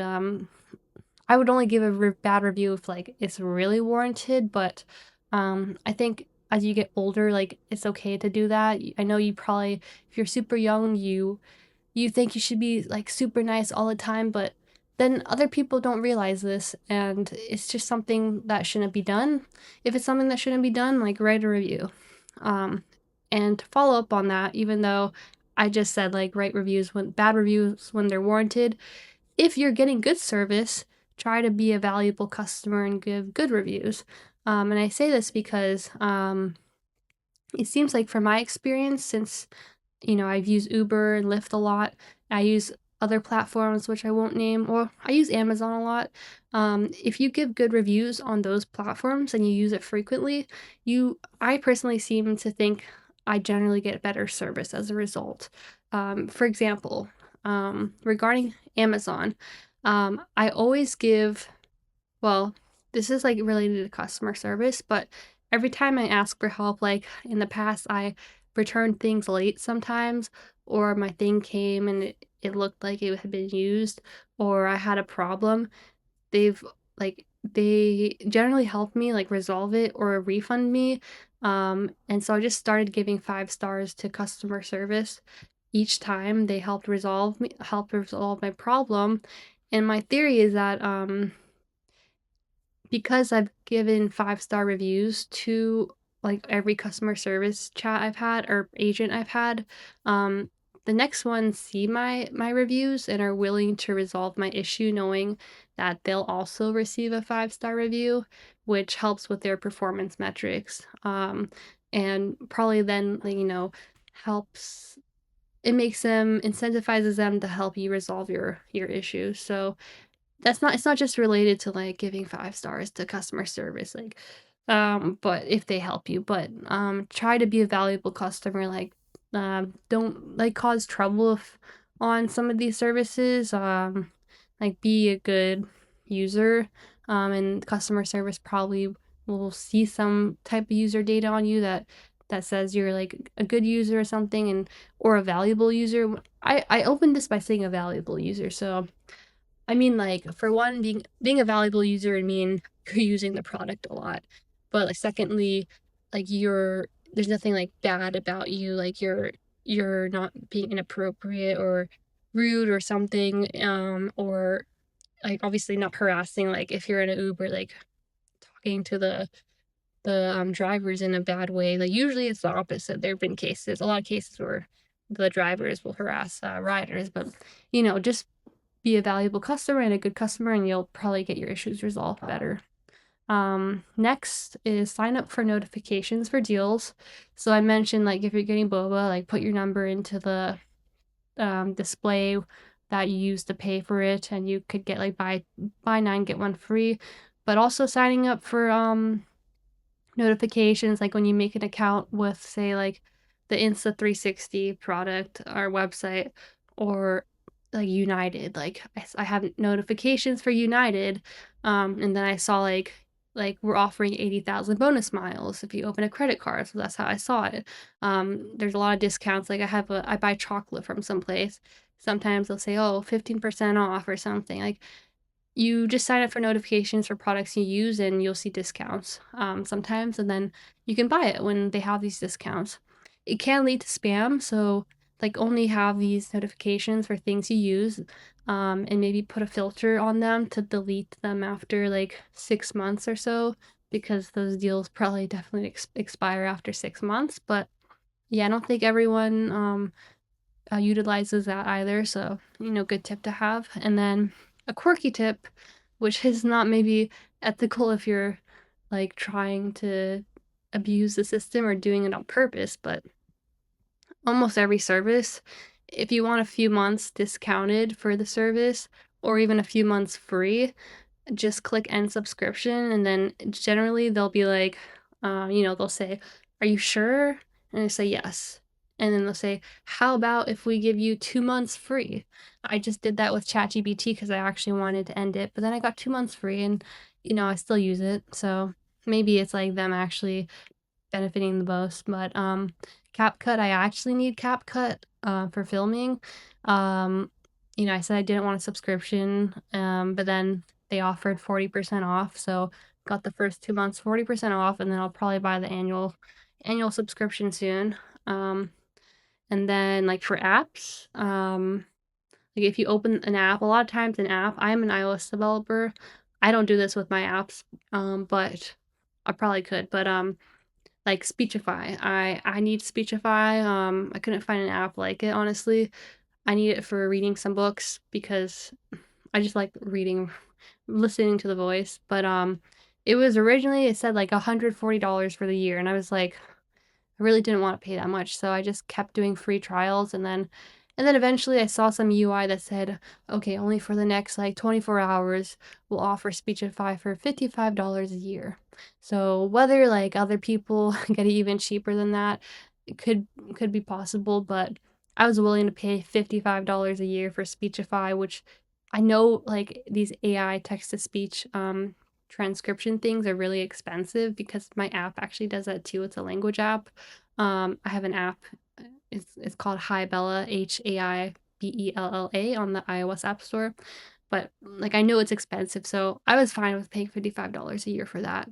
But I wouldn't have seen it if I just taken the $145 a year deal initially. So, just be aware that sometimes you'll get discounts if you say you don't want the subscription. Yeah, and then lastly, just another like niche-ish tip, but asking. Sometimes you can get things you don't expect by asking or offering, negotiating a deal. For example, I was going to K1 indoors near my where I'm staying. That's how I got into karting. I was going so much because I was going like while I was not working at the time, that I was actually given a discount that the public doesn't get. Um I didn't ask for it at first, but someone told me about it, a staff member. So then I asked for it. I asked the manager, and I was able to get it, and it's significantly cheaper than, not to, make you, I don't want you guys probably can't get it because you probably don't go as much as me, but when I was going a lot, yeah, I got this discount that was cheaper than even the cheapest option. So um, I was also a valuable customer. It goes back to being that I use the product. Well, I was going there a lot. It's not a product. I was going to K1 Indoors a lot, a karting place. So yeah, but sometimes you get things that aren't open to the public, is what I'm saying, or if you ask for it. So yeah, there's that. And then lastly, before I take another break, student tips and youth discounts. So this is a big one, especially if you're a student or young. You literally get discounts for everything. I was too busy in college to think about this, like, and then you become an adult and you pay for things, or you pay for things more as an adult. You get great discounts. You get discounts on like almost everything I can name. Amazon Prime, like significantly discounted a membership. Google, BART, BART is in the Bay Area. It's just transportation. I mean, all types of transportation you get discounts on if you're a student. Like the Europe railway tickets. There's like youth tickets. There's youth admission tickets for everything. There's youth transportation discounts for everything. I think Uber also has like membership discounts if you're a student or youth. Adobe. I'm just naming things I remember like seeing recently. Credit cards, which I will get into in a bit. You can get, like, I will mention, but I use Capital One and I get 1.5% cash back on every purchase. If you're a student, you can open a Capital One student credit card. Let me see what it's called again. Um Capital One Saver student card. You get 3% back on food, entertainment, dining, and groceries, whereas I only get back a 1.5% because I'm not a student. I guess I'm too old to get 3% back. But the thing is, you can open that card as a student and get that you get that rewards indefinitely as long as you have that card open. So there are things you should do as a student or while you're young that you can reap benefits on that you won't get after you're a student. So I'm just mentioning that to, take advantage of it while you're young. I feel like you don't even like think about this obviously until, and again, like I see it now, like candy in front of me, and then I'm like, I wish I had reaped those benefits when I was a student. Um, I guess one other tip is, technically, like with a lot of these shared things like Amazon Prime, you could just, if you do graduate, you could, maybe you have a sibling, like have them sign up for it, have a shared account if you're okay with sharing. And you can have like cheaper membership prices while they're in school, so yeah, you can kinda, have a generational discount as long as there's someone in school maybe, but tell your siblings also if, about these credit card, rewards or just any type of student discount, because they might not be aware. Okay, taking a break. Okay, so I'm back, and the next thing I wanna discuss are old subscriptions,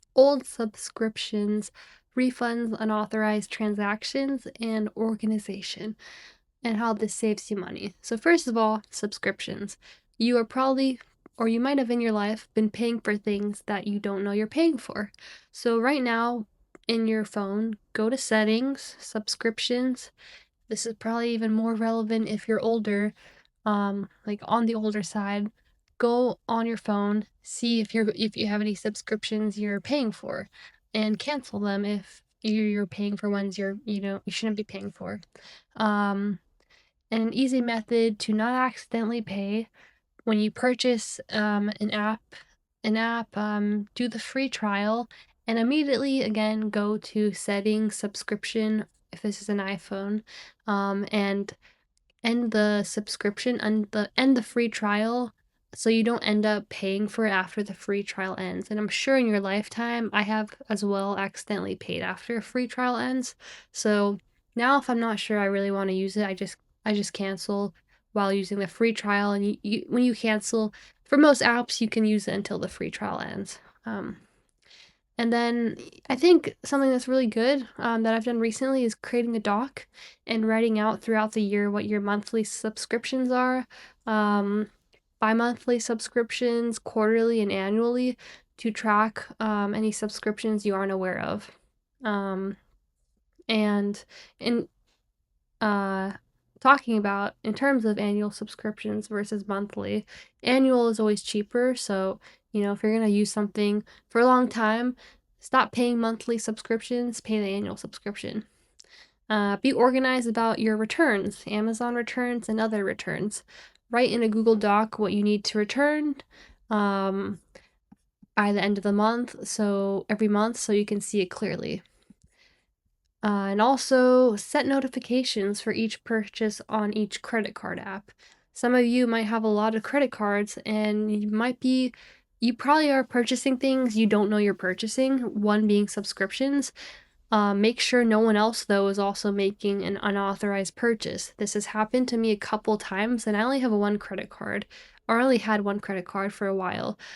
If you don't have notifications, you might never see charges you're making for subscriptions every month or annually. You'll just keep paying them, and you might not see that someone has, I guess, stolen your credit card information and made an unauthorized purchase. You want to call if that does happen. You want to lock your card. Call your credit card customer service, have them send a new card, and I guess just like it's locked. They should lock it if you don't lock it, so people don't keep making unauthorized transactions once you first see it. And try to make your assets safe on brokerage accounts if you have them. So I talked about stocks. So major brokerages like Fidelity and Vanguard, they offer account lockdown features that block outgoing wire transfers, electronic fund transfers, and external asset movements. There is this thing where people can just get your social security number and put in, I guess, a wire transfer or some type of transfer, not even being logged into your account, to transfer money from your brokerage to another brokerage that is under your, like, that is using your identity. So I don't know if this automatically is turned on, but go check, make sure you have lockdown features turned down for those brokerages if you use them. Vanguard just came out with one in 2026, so like they didn't have it before, I think. It doesn't like prevent someone from logging into your account and doing things, but again, setting notifications for things like that too. Obviously, you want to make sure if something happens, you fix it right away, or try to. So, in all, check you're not paying for random subscriptions. Be organized about that, about returns, and set notifications on for every charge and things that are important to you, like brokerage transactions, and for every charge, so you don't get unauthorized authorized transactions. Okay, next, just some random other tips in the other category. These are things that I should do, and also I don't do, but deleting your cookies for flights. I think, a lot of things, they track your cookies, your search history, so I don't know how much you can really resolve that by deleting your cookies, but that's something to consider. People say look up flights at a public library. You get cheaper prices. I haven't done that yet. Something I think is relevant to a lot of people, especially women or girls. How many of the clothes do you actually wear? I have a couple $1,000s worth of clothes I've either worn once or 0 times. So that sounds like a lot. That's like in my lifetime, but I'm sure on average it's probably over $1,000 for most women. So it's just something to keep in mind, like how many of the clothes you actually wear. You don't need a ton of clothes. Yeah, that's my personal tip. One other thing that, I've seen is people say sign up for lawsuits. Um, if you were part of a population that warrants like being part of a lawsuit and getting a payout, yeah, I think you should sign up. I've signed up for one recently. But also be careful of phishing. Like, don't just give your social security number to these random lawsuit emails you see, because that is a form of phishing. Probably be careful of it. A lot of people on social media will say sign up for lawsuits, and I'm saying like you could, like, that's one way to get some money, but also be careful. The money you get from lawsuits generally isn't that much. Like, it's probably like $50 on average, and it can take a while to get. You're also taxed on it, but some lawsuits can give big payouts. So, if it's warranted and you should be paid for something, then you could try that too. And then this is very specific, but I think it's very useful. And I don't know how many people have this problem, but I personally do not type well. I type better than I did 2 years ago, but I didn't learn to type properly when I was a kid. Driving classes, typing classes used to be part of the education system, cursive, like stuff like that. Um, I don't, I don't know if they teach you to type anymore. They didn't when I went to school, but being able to type fast, or at least at like a normal, like a good typing like etiquette or proper typing form will significantly, especially with this digital age, significantly reduce time you waste on obviously typing and doing stuff. And like how I've already mentioned, and time is related to money, so you don't want to waste hours of your life typing slow. So, if you're someone who needs to type for lots of things like I do, go learn to type properly so you invest in that, and you're able to do things fast. Like, even the script I came up with, like, this is like almost a 3 hour long video. It's 11 pages after like trying to summarize it and polish it. And that itself like took some time to type, and if I had typed it faster, even faster than I can now, just saves time. So, yeah. Now, what typing tool do you use? I don't know. That can be another video. Go look on YouTube. But I personally have used this typing website. It's called ED Club. I don't know what that means, but um, yeah. So I have that in the link as well. There's no like referral. I think it's just something because I'm mentioning it. So you can try that if you. I like it if you don't type well. And you want to learn to type better. Maybe I'm like one of the only people who doesn't type well, because I also am one of the only people in my age group that still doesn't have their driver's license. So, yeah. Um, next thing, uh, next thing I want to mention, and we're getting towards the end of this video, almost.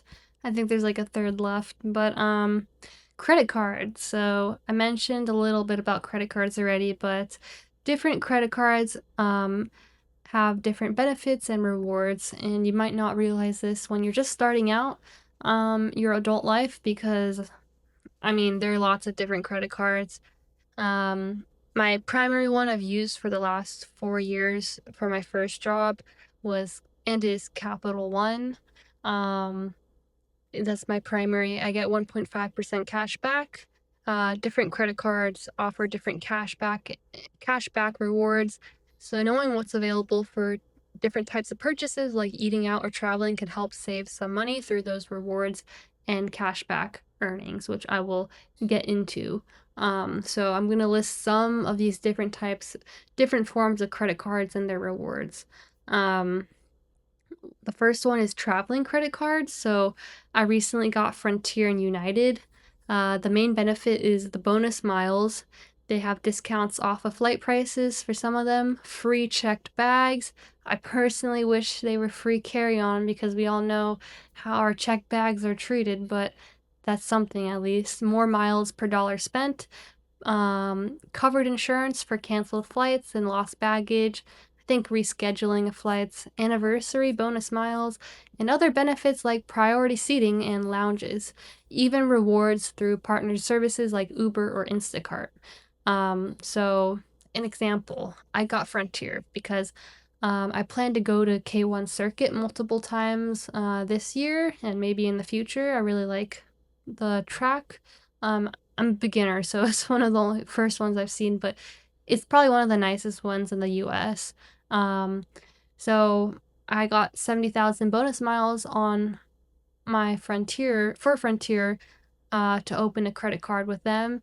As long as I spend 3,000 within 90 days, which I definitely probably will. So, 70,000 bonus miles is about 700, equivalent to 700 to $800. On top of free check bags, more miles per dollar spent, etc. So normally a cheap flight from SFO to the airport I go to get to was Ontario Airport or LAX is about $60 including a carry-on, so 120 round trip or a little more than 120 round trip. But with the bonus miles after I get them, like let's say I plan to go to K1 circuit 10 times this year, which is a lot, but it's possible. Like if I go once a month for like 2 days, like just to, you know, do some karting. 10 trips would be like over $1,000, but I have 700 to 8 I will be getting 700 to $800 equivalent of bonus miles. And I will be getting like more miles per dollar spent. So that should in total honestly cover like all those trips. So, that is something to think about. Like if you're traveling a lot to these certain places that use the same airline, these credit cards can be worth it. Another example is United. So I probably will be traveling from SFO to New York a bit this year, and I honestly have been for the past couple of years, maybe even to Europe. United also does Europe, so 80,000 bonus miles plus a couple $100 worth of discounts with apps like Instacart. They have partnerships with them. And again, same, more miles per dollar, free check bag, and discount off flight prices. So that's easily over $1,000 for the year. One thing to note is bonus miles are only for the first year, but the free check bag is a chunk of the fee and that lasts indefinitely, in addition to all the miles you accumulate, which can be used for the future. So look at what's available if you have frequent trips. That's my tip. Using a particular airline or route and see if the bonus miles and benefits are worth it to you to open a credit card with them. Next thing is, which I already mentioned actually, student discounts off of credit cards. But I'll mention again if you're only watching this section. So, Capital One Saver student card. Also, I'm going to put all these credit card referrals or links in the description below too. Just ones like I use if you're interested. So Capital One Saver student card, 3% back on food, entertainment, dining, groceries. Whereas if you're non-student, you only get 1.5% cash back. I would look into different offers as a student before you graduate, at least to see what cashback rewards and possibly other benefits you can get from certain credit cards. Next one is Amazon. So there are going to be lots of credit cards you can look at. I'm just mentioning some that I feel like are pretty useful for the general population. Amazon credit card, which I don't have, but I saw recently, you get some, I think right now they're offering $150 just like free cash to open a credit card with them. But I have heard online you can wait till holidays and get like 200 to 250. So possibly like during the next holiday sale, you could open an Amazon credit card. I'm planning to. You get 5% back on Amazon items and Whole Food grocery. 5% is a lot. Like I use Amazon a lot, so whether that's good or bad, it is pretty big in America. So you get 5% back. You get some discounts on products, and I go to Whole Foods as well, and the free money. Like it's definitely worth it for me to open a credit card with them. So I plan to. And while I mention opening credit cards, I do think for most people, if you're starting out, like I said, I only had Capital One for the first few years of my adult life. I would try to have less than 5, definitely 3 max, less than 5 if you're starting out. Probably ideally like 1 or a couple, because there is like complexity to having multiple. You need to set notifications on for each one. You need to pay on time the monthly bills for each one. It's just like more complex, a little more complexity. And some people I know have so many credit cards and are also disorganized people. They don't have notifications on for any charges. They don't even like realize how much debt they may have or the interest they're spending on debt for them. if you're a disorganized person, I don't think the benefits might not be worth it for you. Just have a couple credit cards at most, or get more organized.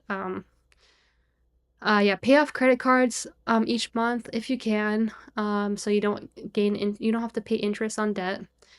Your credit is very important. This is a score out of 800 something.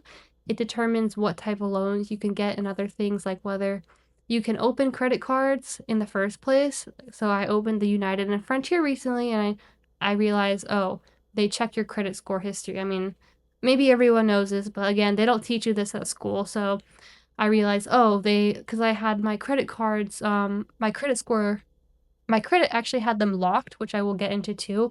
And then at first, when I signed up, they said your credit is locked, so we can't actually open it. We can't see your credit history or something. So I realized they checked that. Having good credit is important. Go look that up, another video. It determines what type of loans you can get and other things. Like I said, opening credit cards. I may have just repeated that, whatever. Ensuring your credit history starts off good is important. I think generally it is good as long as your parents don't mess it up. Like they don't like open a credit card under your name and like never pay it off. You're ideally when you're a kid or younger, no one's stealing your social security number and opening things like when you haven't even like started to become an adult. But it is possible in your lifetime, and I know people who have had this. Someone will try to steal your identity. Someone will steal your identity. And so there are 3 credit bureaus in the U.S: Equifax, Experian, TransUnion, that control your credit score. I recommend freezing your credit, I mean, until you're young, while you're young, until you need to use it to open a new credit card or get a loan. And then at that point, unfreeze it temporarily. So it's called thawing, like unfreezing temporarily, which I did when I got the Frontier and United cards. People can steal your identity and open things on your behalf. Freezing will prevent approvals for new loans, etc., credit cards. So that's why you freeze it. It doesn't block everything, so do check your credit score on their portals every now and then. The Equifax, Experian, TransUnion. You shouldn't need to pay to check it. They will all like ask if you want to pay for membership. I feel like that's so dumb. Like, you guys are controlling my credit score. Why would you also like make me pay for something that's out of my control? But anyways, I recommend signing up for emails for notifications when your credit score changes or something is opened, obviously on your behalf. That's really important notification to see.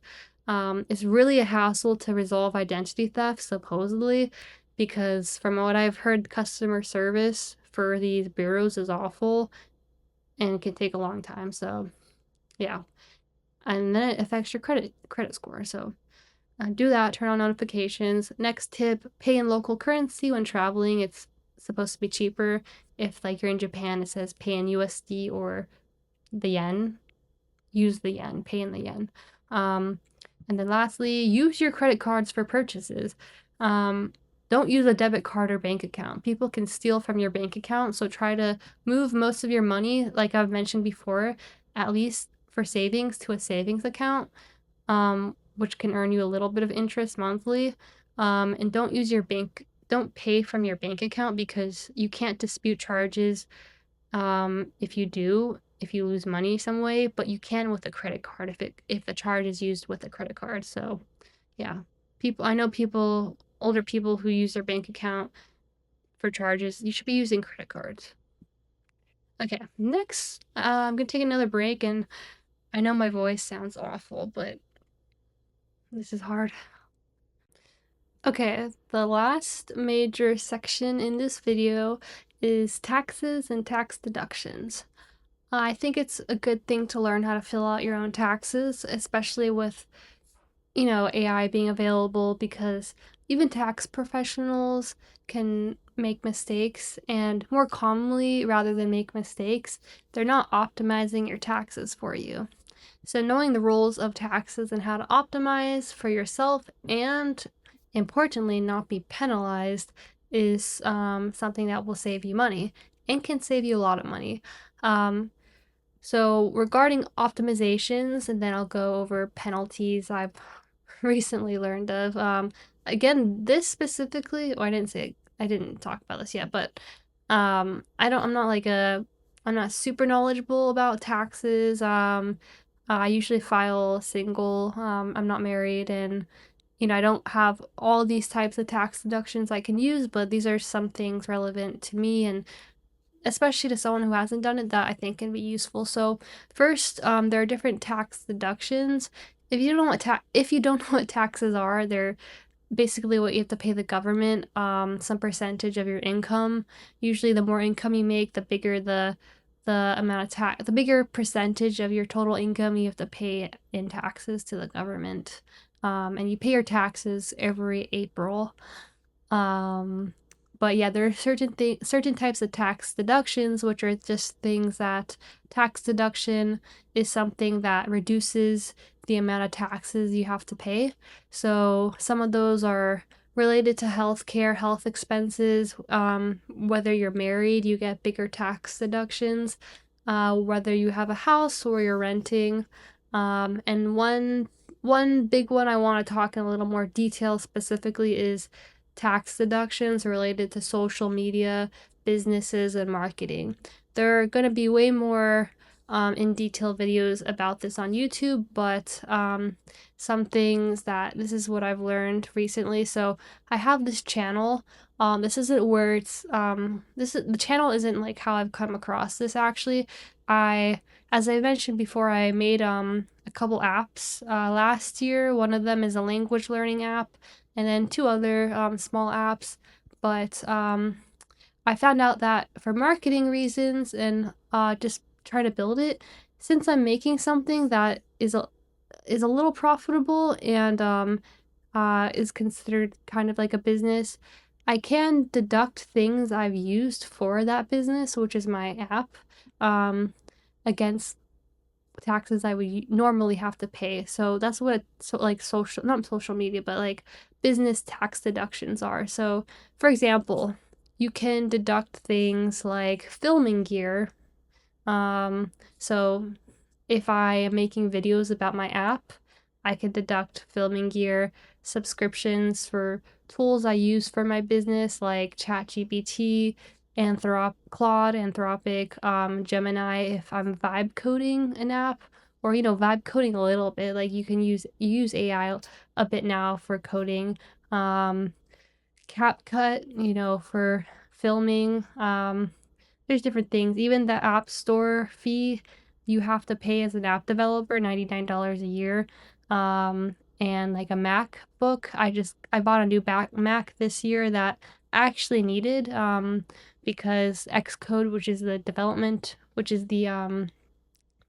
environment you use to make iOS apps, was really slow on my previous Mac, and that was like an almost 10-year-old Mac actually. So I do have a legitimate reason for being able to deduct that expense, which is like $3,500 for my taxes this year. Um, so yeah, that even like work at home work equipment, if it's used for your business, like for me making an app, I could deduct like a desk and other things. Even if I were to do a trip to some country and use it to film material about my app, because my app is a language app, um, I could potentially deduct that as well. It gets a little iffy, and I'm gonna describe this though. You can't just deduct things that like are also partly for your own pleasure or hobby. So that trip would really have to be, you'd have to prove it if the IRS asks to. If they do an audit in the future, which is like a review of whether this is valid tax deductions.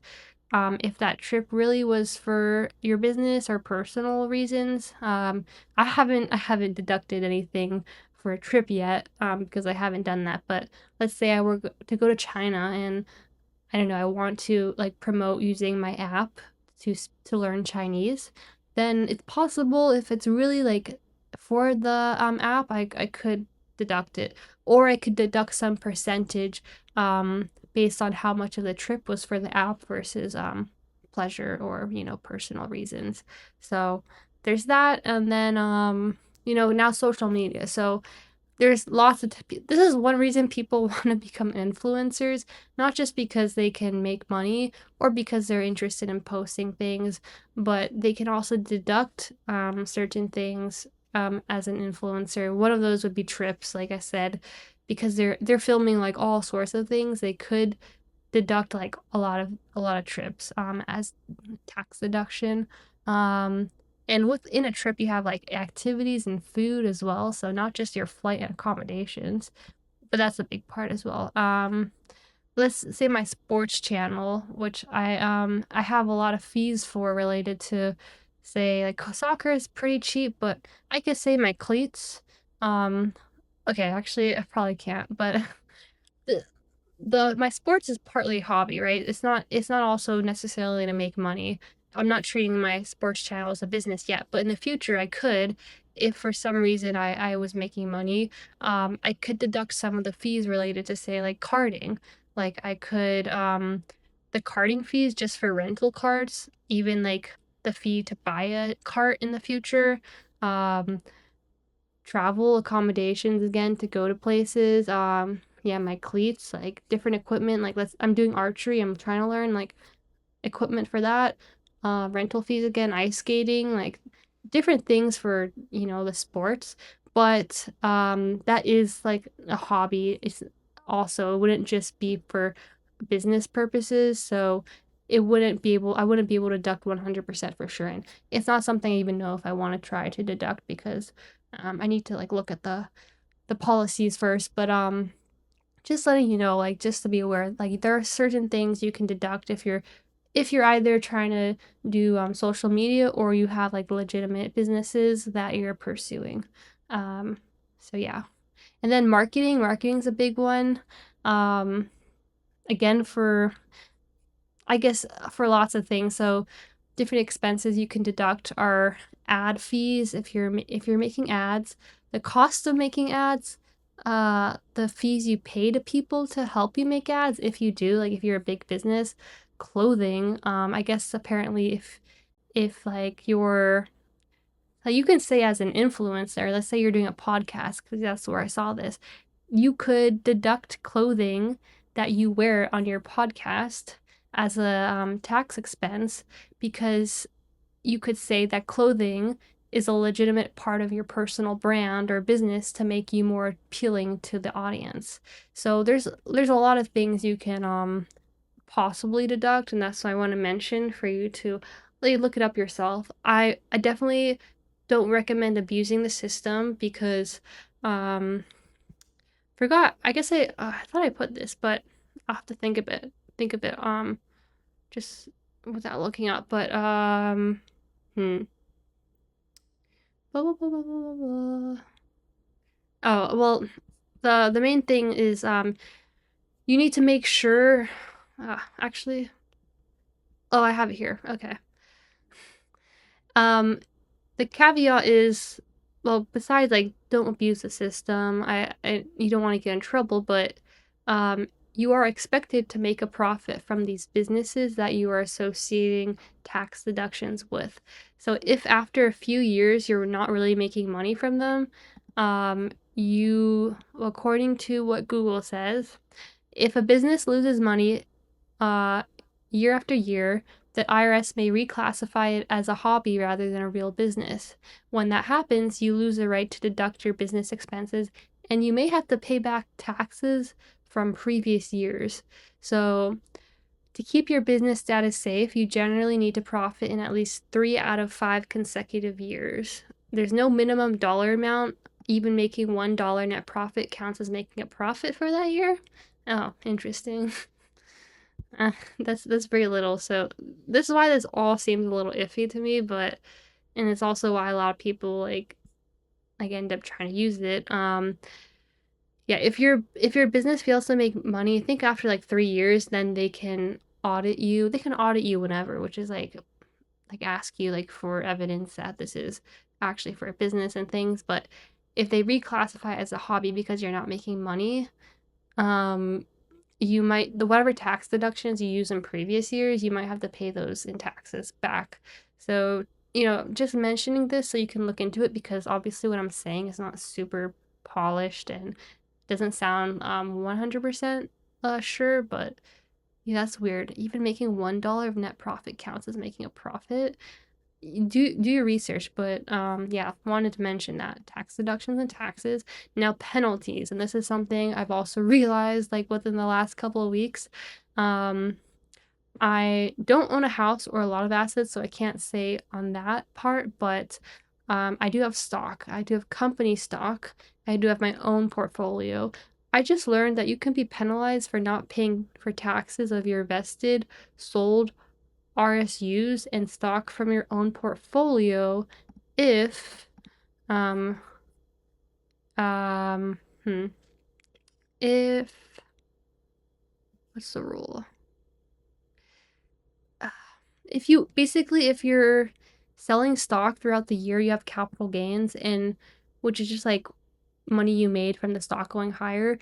If you're not paying taxes on that such that it meets some requirement at the end of the year, so like the safety rule is you need to avoid you avoid penalties if your total withholdings, which is basically like how much of your taxes you give to the government throughout the year before April, equals 90% of your current year's tax liability, or 100% of your prior year's tax liability. I know that might sound confusing, but there's just these rules. Look them up, like why it's relevant to me and why I've heard of it recently. Is I have sold some stocks recent this year because I've held them long term. They're long term capital gains in my own portfolio, and I didn't pay taxes on them yet. I haven't, and I realized, I came to realize, if you end up having a lot of capital gains, you can end up not meeting the safety requirements. Where like let's say like I sold 1 million in capital gains, which I didn't, and let's say my job I only make, I'm not like only, but I mean like trying to make it very different. Let's say my job I earned $50,000 a year, but I had $1 million in capital gains. If you don't give the government taxes, pay the government taxes every quarter on capital gains you made in certain quarters, especially in that example, you would have like probably like $500,000 worth of taxes you were supposed to pay for that year for the $1 million capital gains.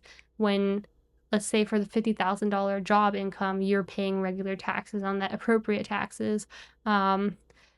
You don't fall, you miss, you would have to have a penalty. You don't meet the safety rule.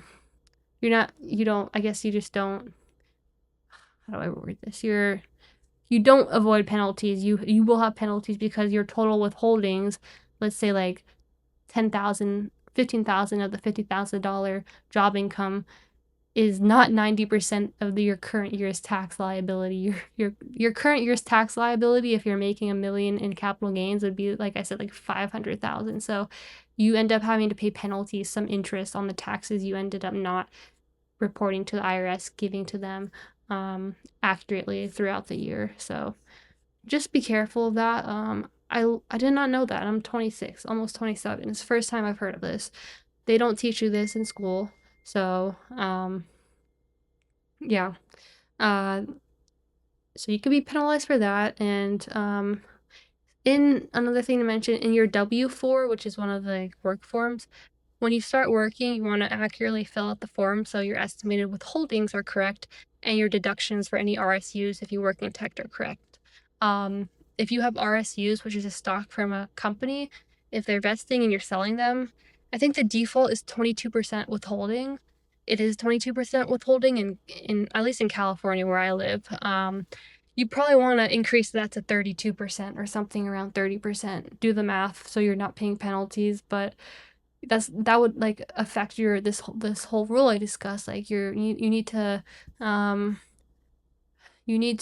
have given the government like a certain percentage of your withholdings out of the amount of taxes you will actually owe in it for the year, so that you're not penalized. And if you have a lot of stock that you're selling from company stock and your default withholdings is 22%, when you're going to be actually in like a 30+% tax bracket, there might be thousands of dollars of taxes you didn't pay, and you might not then meet that safe harbor rule.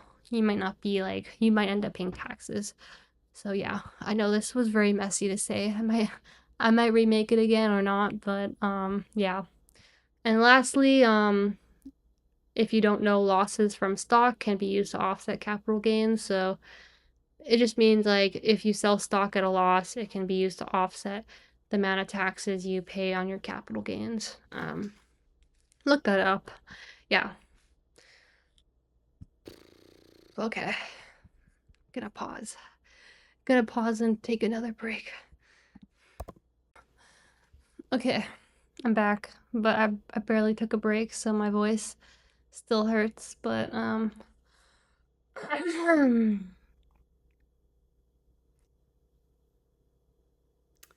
okay, maybe.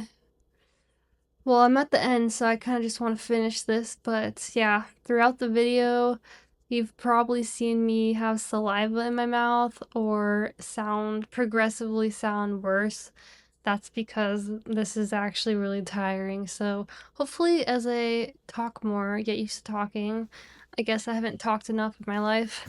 Talking for hours. Actually don't know how teachers do this then, but or professors in college. I guess they have breaks, but talking is really hard unless like my throat muscles are just really weak or something. But I think it's normal to get tired from talking. But we're almost done, almost done. So I'm almost done. So let me try to finish this.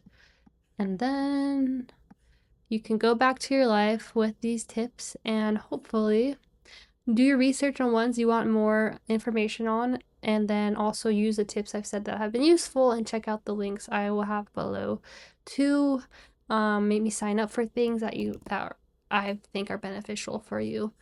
Yeah, so lastly, just like end it with maybe a fun thing. Very little though, because I don't know much about it, honestly. Renting versus buying, the whole debate. Now, I don't have a house, so I can't give you experience on that, but like I mentioned with Ubers and Waymos and Lyfts, ride sharing, there's this whole thing about houses versus apartments, renting apartments, and cars versus like Ubers and Lyfts and transportation. Renting versus buying. So if you have a house, a car, you have to pay fees. You have to pay monthly fees, or you pay it wholesale. Houses, you have a mortgage. Cars, you have insurance. Houses, you also have insurance. So thinking about like whether you want to pay for something entirely upfront versus monthly fees for renting is something really important to consider. I remember I saw a video of a woman describing on YouTube how she paid upfront 70,000 the first time she got a job for a Tesla. I think I also no, I have a friend who paid installments actually, so I guess that's probably good on his part, but she paid 70,000 up front for a Tesla and regretted doing so because she says she could have invested that money into something else like the stock market instead, and she like had to put a lot of her money towards that Tesla for the next few years. So that's something to consider. Yeah, like buying a house, you should do the math as well to see whether you can afford it, if it's better to rent so you can try to invest your money elsewhere. Think about that. You can ask AI to help make you a calculator. I did recently to try it out because I was actually thinking, like, would it be worth it to buy maybe a cheap house for me versus renting? And I think renting right now is probably more worth it for me. Houses require, like I said, insurance, insurance, which gets more and more expensive. And by the way, apparently in California, insurance is just pretty bad because insurance companies I think there's only like one main one maybe in California. They've been known to just drop people. So that's not good because if your house, something happens to it, which has happened to people in recent events like the LA fires, um, you just lose your house. That's a huge asset. If you don't have insurance, then you just lose it. There's also property taxes, which is really expensive. I think it's like 1% of your house, but it can be more.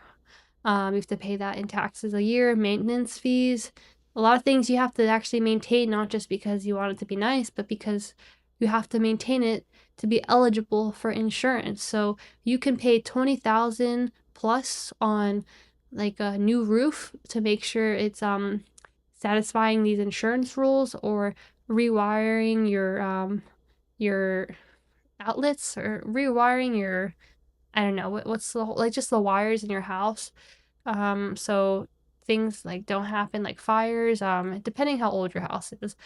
There's just different things to maintain. If you want upgrades, just something breaks, like electrician, plumbers, like that. That's pretty common. So think about that versus putting your money in the stock market and renting instead. I would say the main pro, honestly, of having a house though is obviously, yeah, you might be paying more money if you do the math, but you hopefully get to wake up in a place that's comfortable.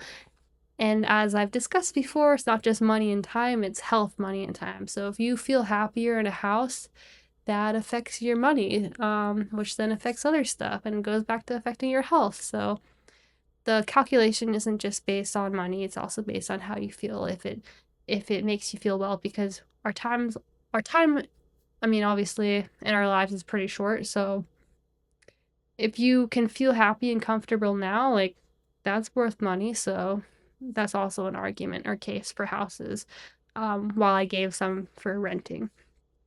Yeah. And I'd like to end with saying some things, and my voice is tired. This video again isn't very polished. I think it's about 3 hours long. Um, we'll see if I even publish it or do it again. But my audience for this video, um, it's pretty wide, but there are a lot of things I didn't discuss regarding benefits, tips for families, for people with disabilities, caregivers, low income, high income, visa dependent citizens. There's different optimizations for different people. Also, I should have said this in the beginning, but this is a very US based perspective. I think a lot of it is also applicable to people around the world, but definitely a lot of it isn't. So that the audience might mostly be the United States. You learn things as you go. Second point. A lot of these things I've learned from recently, honestly, in the last few months, but from 22 to 26, it's okay to make mistakes. Some of the mistakes that are going to cost you money. So it is good, I think, if you watch something like this and try to watch some other videos to understand your finances, and try to just like ask AI or look on Google, like to understand these principles better. Not just principles, but tips. And think about it. Try to be organized. Third thing is there are trade-offs in life. Or I was gonna say also, like, don't be too hard on yourself if you're learning as you go. You don't have to over optimize everything, but yeah, try to you can learn as you go, but also try to um I guess learn about it as soon as possible. There are trade-offs in life. So the housing versus renting. Well, I already touched on that, I guess, but yeah, it's just there are trade-offs is all I'll say, even with like these optimizations, like that can take extra time, and it can feel very um it can feel like a lot. So yeah, trade-offs. There's more I can touch on, but I can't really think about it right now. Ethics. I think this is an interesting one. Something that could be a whole video too, and I never see people discuss, but you can make money doing a lot of things, which is what every YouTube video is about nowadays, right? Like, make money like me as an influencer. So they do that through what? Ads, sponsorships, and everyday people want to be an influencer nowadays. But I mean, I do think there's some ethical problems about that. I might do advertisements too, so I'm not trying to say I'm better than anyone, and I'm definitely not. But for now, like this video, I won't have advertisements because I just feel a little weird about it. Um, I think that yeah, there are a lot of ways you can make money, but I feel like a lot of times the way you make money affects other people somehow. So these influencers wanting to be an influencer, people want to be an influencer so they can do sponsorships and ads. Like that's the main thing, right? But they will never say that, or they just don't explicitly say that. They do mention that's how they make money, but and it's fine. There's nothing super bad about that. I don't know what exactly I want to say, but just think about like there could be some ethical cost to how you make money. So be aware. Like I would say to just feel like you have good conscience, if that's the conscious, yeah.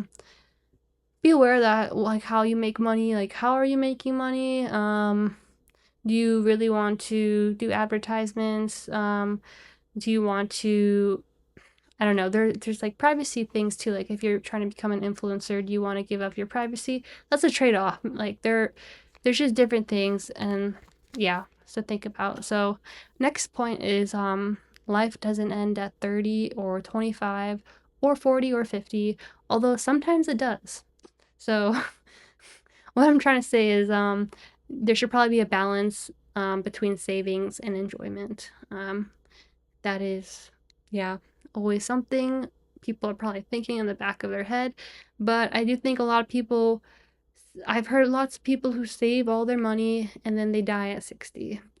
So, and then there are lots of people who could have better lives throughout their lives because they pretended like, or they felt like they would have enough money growing older, and that's why there probably should be this balance, and it's not easy to achieve always. Yeah. Health is wealth. So I talked about money and time, but then I've talked about time and money and health. So take care of your health. I'm gonna just reiterate that. Take care of what you can, and some things aren't in your control, but what you can control, do it not just for your health, but because it will be a huge life cost. Um, and yeah, I guess I was gonna end with time equals money, but I've already discussed that. So I will end with someone told me recently in school that they don't teach you how to live. They don't teach you about your finances. I paused and said, "What about health?" And he replied, "Exactly. That too. How to live." So with that being said, I hope this video has been somewhat informative, whether you are 12 years old, 18, 25, 30, 40, 50, or 160. I don't know. I might make a more polished video in the future, but that's it for now as a 26-year-old. If you see this video again, I will be 27, so we'll see. Hopefully I'm 27, but I would also like to end by mentioning, as my voice is breaking down, um my channel is about sports, so I will be documenting new sports I'm learning as an adult and trying to get better at, finding the art in some of these sports I wasn't able to when I was younger, and also in the new sports and their connection in a weird way to each other, the feeling and movements of them. Yeah, that's what the theme of my channel is for now. And that being said, one of the main sports I am learning is karting. Um, I already play soccer. I'm trying to get better at it though, and I'm also continuing to learn figure skating and starting archery as well. Very little of each. It's not like I have a whole lot of time to do all of them, so no need to feel jealous. But I am trying to learn karting when I can, and it happens to be the most expensive sport in the world, or at least top three. So I really can't go karting more than once or twice a month, probably like more than once every 2 months because it's so expensive. So if you do happen to already be rich and have money, and would like to support my endeavors trying this sport as well as the costs for other sports, I will have a link, should be here, I don't know actually what I will be using. I think for the US, I will use Venmo because that's the easiest. A Venmo, whatever this is. And for other countries, if you also happen to be rich and you're from another country and want to support my endeavors, yeah, I don't know. Maybe it'll be PayPal. If you don't have money or you're middle class, do not send money because this video is about money. I hope you save it or do something with it. But if you do happen to have some extra dough and want to send me money, if you want to see more of my content or support my sports filming and documentation, many thanks. If you do end up, putting it plainly, sending me cash. I promise to only use it for filming and sports fees relevant to my channel. If you happen to be Lewis or Max or Toto or someone with some money, and if you're scared of me beating you, don't send me money. Don't send me money if you're scared of me beating you, if you're watching this, Lewis or Max or Toto or someone. Lastly, I put all my referrals for services I mentioned and links to any of the credit card rewards programs for traveling and student discounts. And the other things I mentioned as links like Iconic, the referrals, some referrals for, I might have some for Uber, Lyft, Waymo, those, and just some other things. I'll put in the description if you want to check it out. And if people request it, whoever watches it maybe is 10 people, so maybe no one. I can add all this info to a doc and make a more polished video or dive deeper into specific categories. I'm also learning as I go, so I might learn some new things too, especially as I try to eventually buy a house or something else.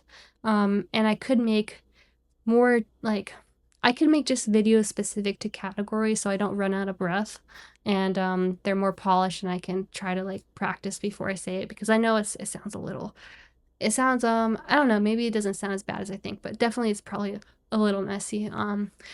And lastly, please do share any tips you have that I didn't mention, or feel free to correct me because that's important as well. So put that down in the comments, or just feel free to message me too if you want. But I think it'd be helpful for everyone else and myself if you share your tips you have, or anything else. So it helps all of us. Yeah, and that's it for the video. Yeah.